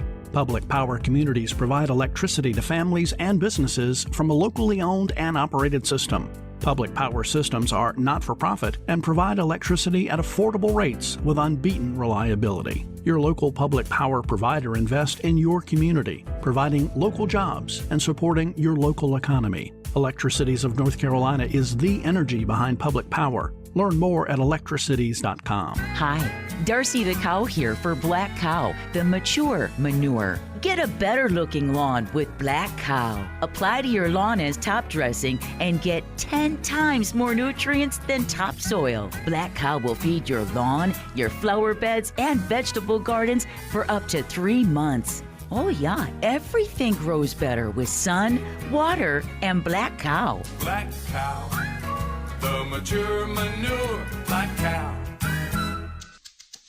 Having health insurance is important. So, if you or anyone in your family has Medicaid or CHIP, listen up. Check your mail for a renewal form from your state. Complete the form and mail it back right away so you don't lose your coverage. If you do lose Medicaid or CHIP, visit healthcare.gov to see if you're eligible to enroll in a low-cost, quality health plan. Keep your family covered.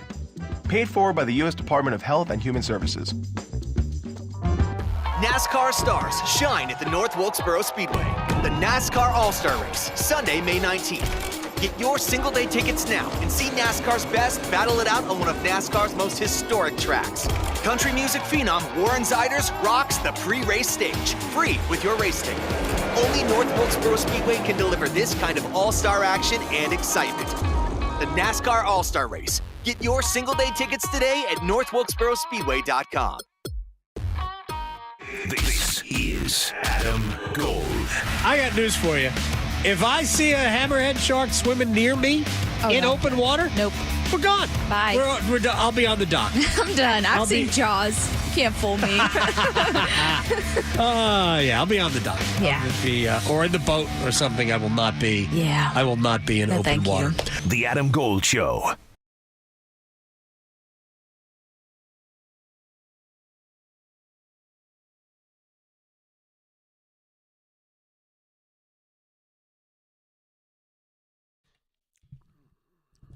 It's the Adam Gold Show. I'm Adam Gold. Victoria's here. Hurricanes won last night. They won 3-2. We can get into the game, and I will in a second.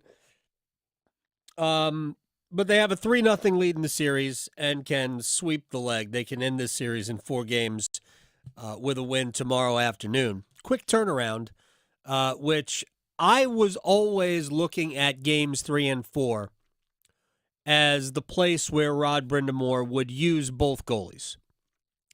I thought he would go to Kochetkov last night coming right out of game 2, because I thought that Anderson was just okay.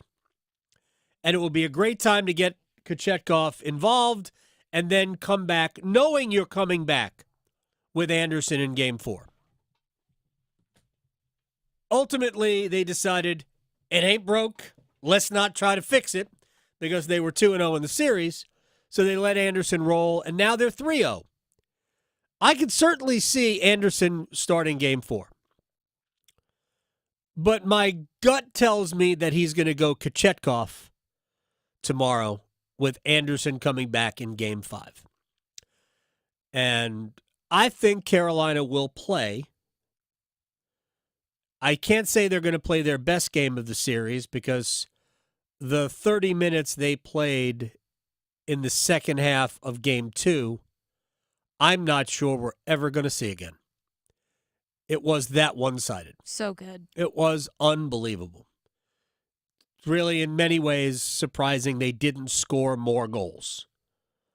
But they hit 5 posts, at least one of which had to have been a goal.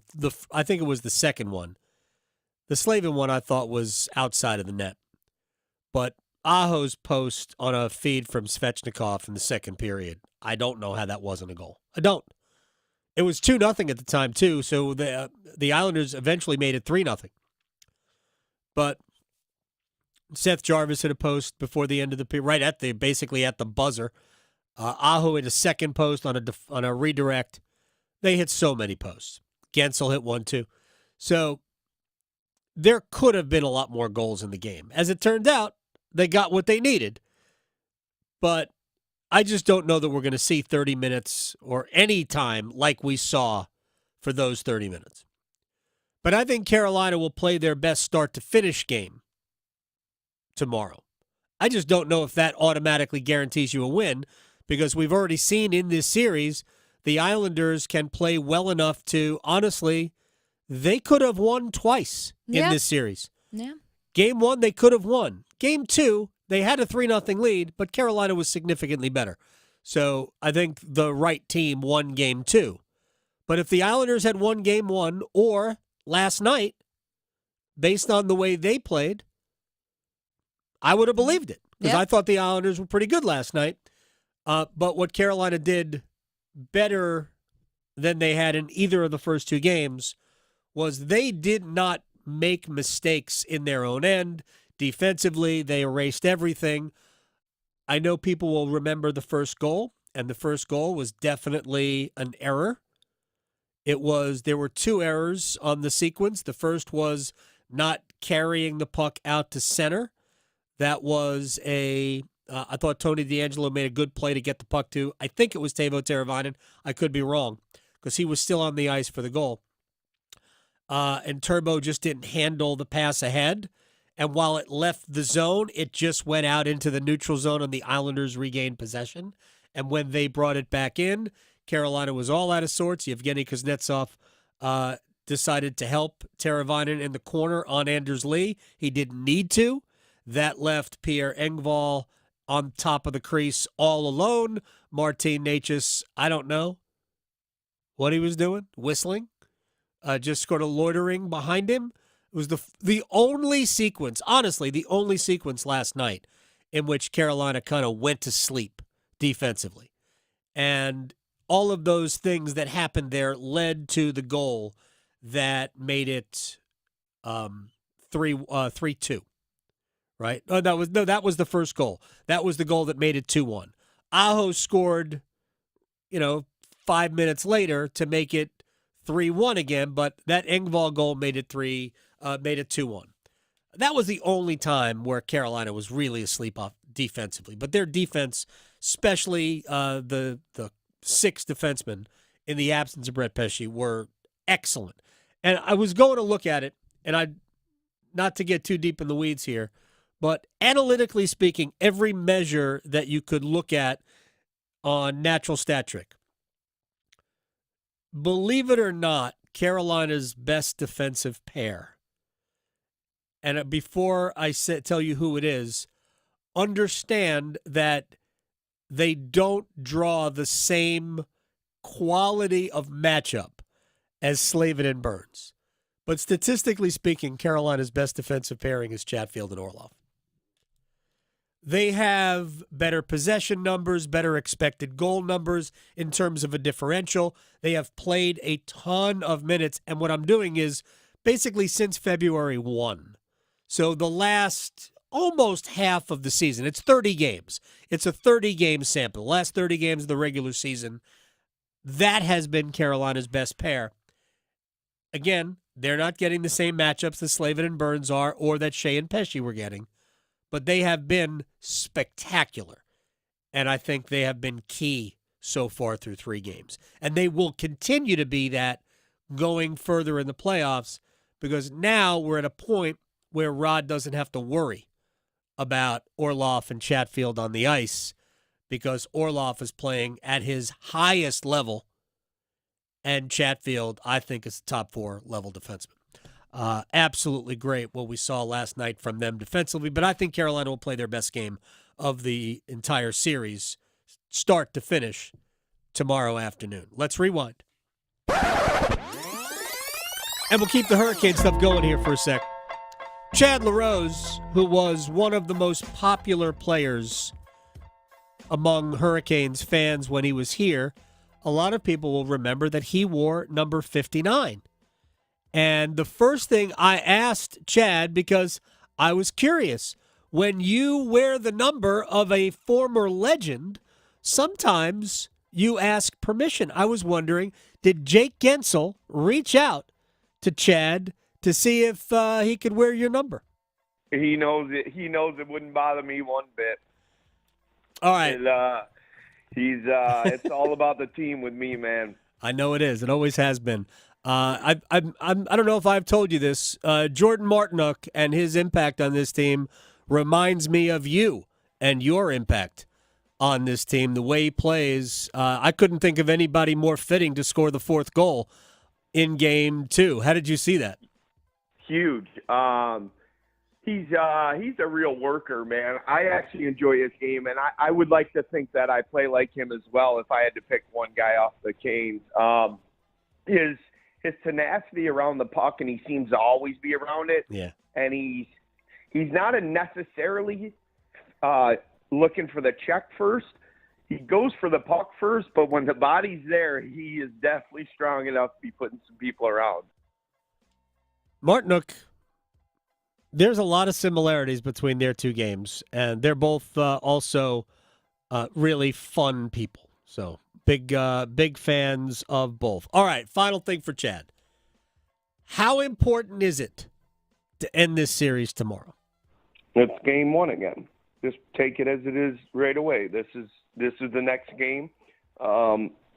Continue to do the things that you do well, and continue to counterattack if they get anything.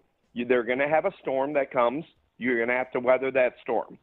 Keep them in check early. Don't let anything get out of control, and know that at the end of the day, I've only been in one series where I've been down 3-0, but we know that even if we were to get up towards the end, that little nail biter, they're going to come back. You have that feeling sometimes, oh man, so you never want them to think that their throat's not being stepped on.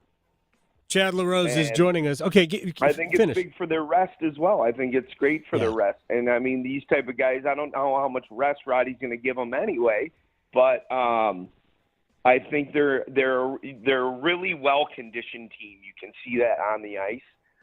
Every NHL team is, but you can just see in the way that they play that it's relentless everywhere. All right, one of the things I can do is predict when they're going to practice, when they're going to skate. There obviously will not be a skate tomorrow. The Hurricanes had an optional practice today. So about 11 guys opted to practice. There were some big names in there. I mean, obviously the guys who haven't played, they practiced. All the young kids that are around, the Scott Morrows of the world, they practiced. Those who were on the trip. Not all the young kids are on the trip. Kochetkov and Spencer Martin were both at practice today. Yevgeny Kuznetsov was at practice today, which was a little bit of a surprise. He has not. If you see his ice time is way down. At some point, I suspect that will jump up, because at some point his play will demand it. Hasn't quite yet demanded it, but I do think that he is, still playing a valuable role on this team with even leadership. There's going to be a spot where Kochetkov is going to make a huge difference. I'm convinced of it. So the Hurricanes had an optional practice. They obviously won't skate tomorrow. And if they wrap the series up tomorrow, the Rangers are going to wrap up too. I think the Rangers might wrap up by Sunday. Yeah. Rangers will win tonight. Look, I hope they don't, but I think the Rangers will win tonight, and they'll end the series in Game 4 on Sunday, and then both teams will be looking around like, what do we do now? Exactly. Because we're not going to start the next round until the other series in the East is about ready. Like, certainly not before Game 7. No, yeah. And Boston-Toronto could go a long way. It could. We really could be sitting here a week before anything. Yes. And I don't think the Hurricanes will practice a ton. They might. I don't think they'll practice 2 days in a row. They might, but I doubt it. That's just the way Rod has done it especially over the last several weeks. They haven't had a morning skate in a while. You just decided, we're not doing it. Yeah, we don't need it. We're good. We don't need it. We know how to put our skates on. Yeah, we've done this before. All right, let's just close out with a little bit of NFL draft stuff. John Breech, CBSSports.com, Pick Six Podcast, super friend, joins us every once in a while. And one of the things we talked, let's just talk about the Panthers move. First, I asked him what he thought about what the Panthers did trading back into the end of round 1. Yeah, I don't have an issue with it. I think a lot of people were kind of scratching their heads about why Carolina would make that move from 33 to 32. And I think the obvious answer is because it gives you that fifth-year option. So, it's as simple as that, is now you have him under your control for 5 years. If you take him with the first pick in the second round, now you have to, and he ends up being a star, you have to worry about getting that extension done after year 3. Now you can wait till year 4. So it was definitely about getting control of the player and having that contract last a little bit longer. But look, the Carolina Panthers needed some receiving help. I think that most people would agree that was probably their biggest need going into the draft. So I don't think if you're a Panthers fan that you can be disappointed at all. You saw a team that was aggressive. They got in the first round, and they filled their biggest need. And I think that's exactly what you want to see if you are a Panthers fan. Wide receiver, cornerback, wide receiver again, defensive tackle, interior offensive lineman. These are the areas, tight end eventually. These are the areas I would like to see them address in the draft. 6th pick coming up tonight. If they don't trade up or back, my guess is I think they would willingly trade back a little bit if they feel like the board will, satisfy them. But if you have an opportunity to get really one of the top 2 or 3 corners, there's anywhere from 4 to 6 quality cornerbacks that'll likely be gone in the next 15 picks.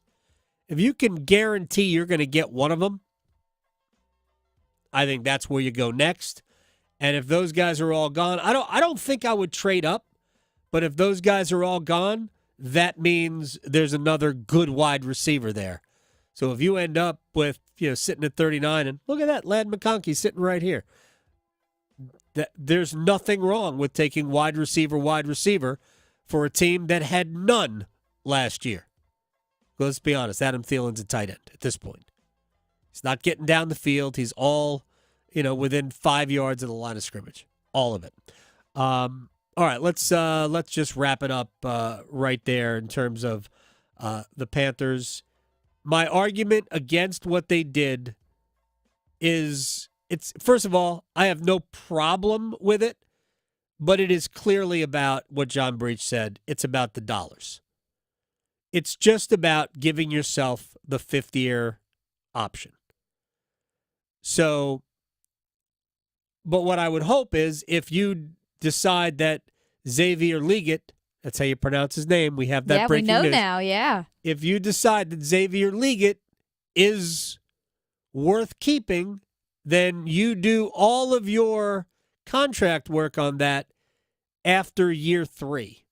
Because the longer you wait, the more expensive it gets. That's what they should do, as early as possible. So do your best to make that determination by year 3. Because then, when year 3 is over, that's when you do it. The longer you wait, the more expensive it is. Just ask the Baltimore Ravens and Lamar Jackson. Just ask the Dallas Cowboys and Dak Prescott and CeeDee Lamb. Eventually, the numbers are going to be staggering. Or ask the Detroit Lions with Amon-Ra St. Brown. Wow. Oh, or how about A.J. Brown from the Eagles? Did you see that? $86 million guaranteed. Wow. Hey, he's a great player. That's all you need to know. Victoria, thank you very much. Hopefully the Hurricanes will clean up the Islanders tomorrow and make it a 4-game sweep. See you Monday.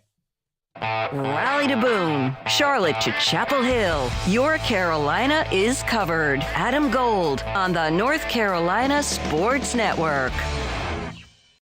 Hey, it's Adam Gold from my friends at FanDuel, America's #1 sports book, and I've got a great offer since most of us aren't any good at this, but we like to have fun. So how about having fun with somebody else's money? FanDuel.com, promo code AdamGold. You sign up right now, make your first $5 wager, and FanDuel will give you $200 in bonus bets, guaranteed. Whether you win or lose your first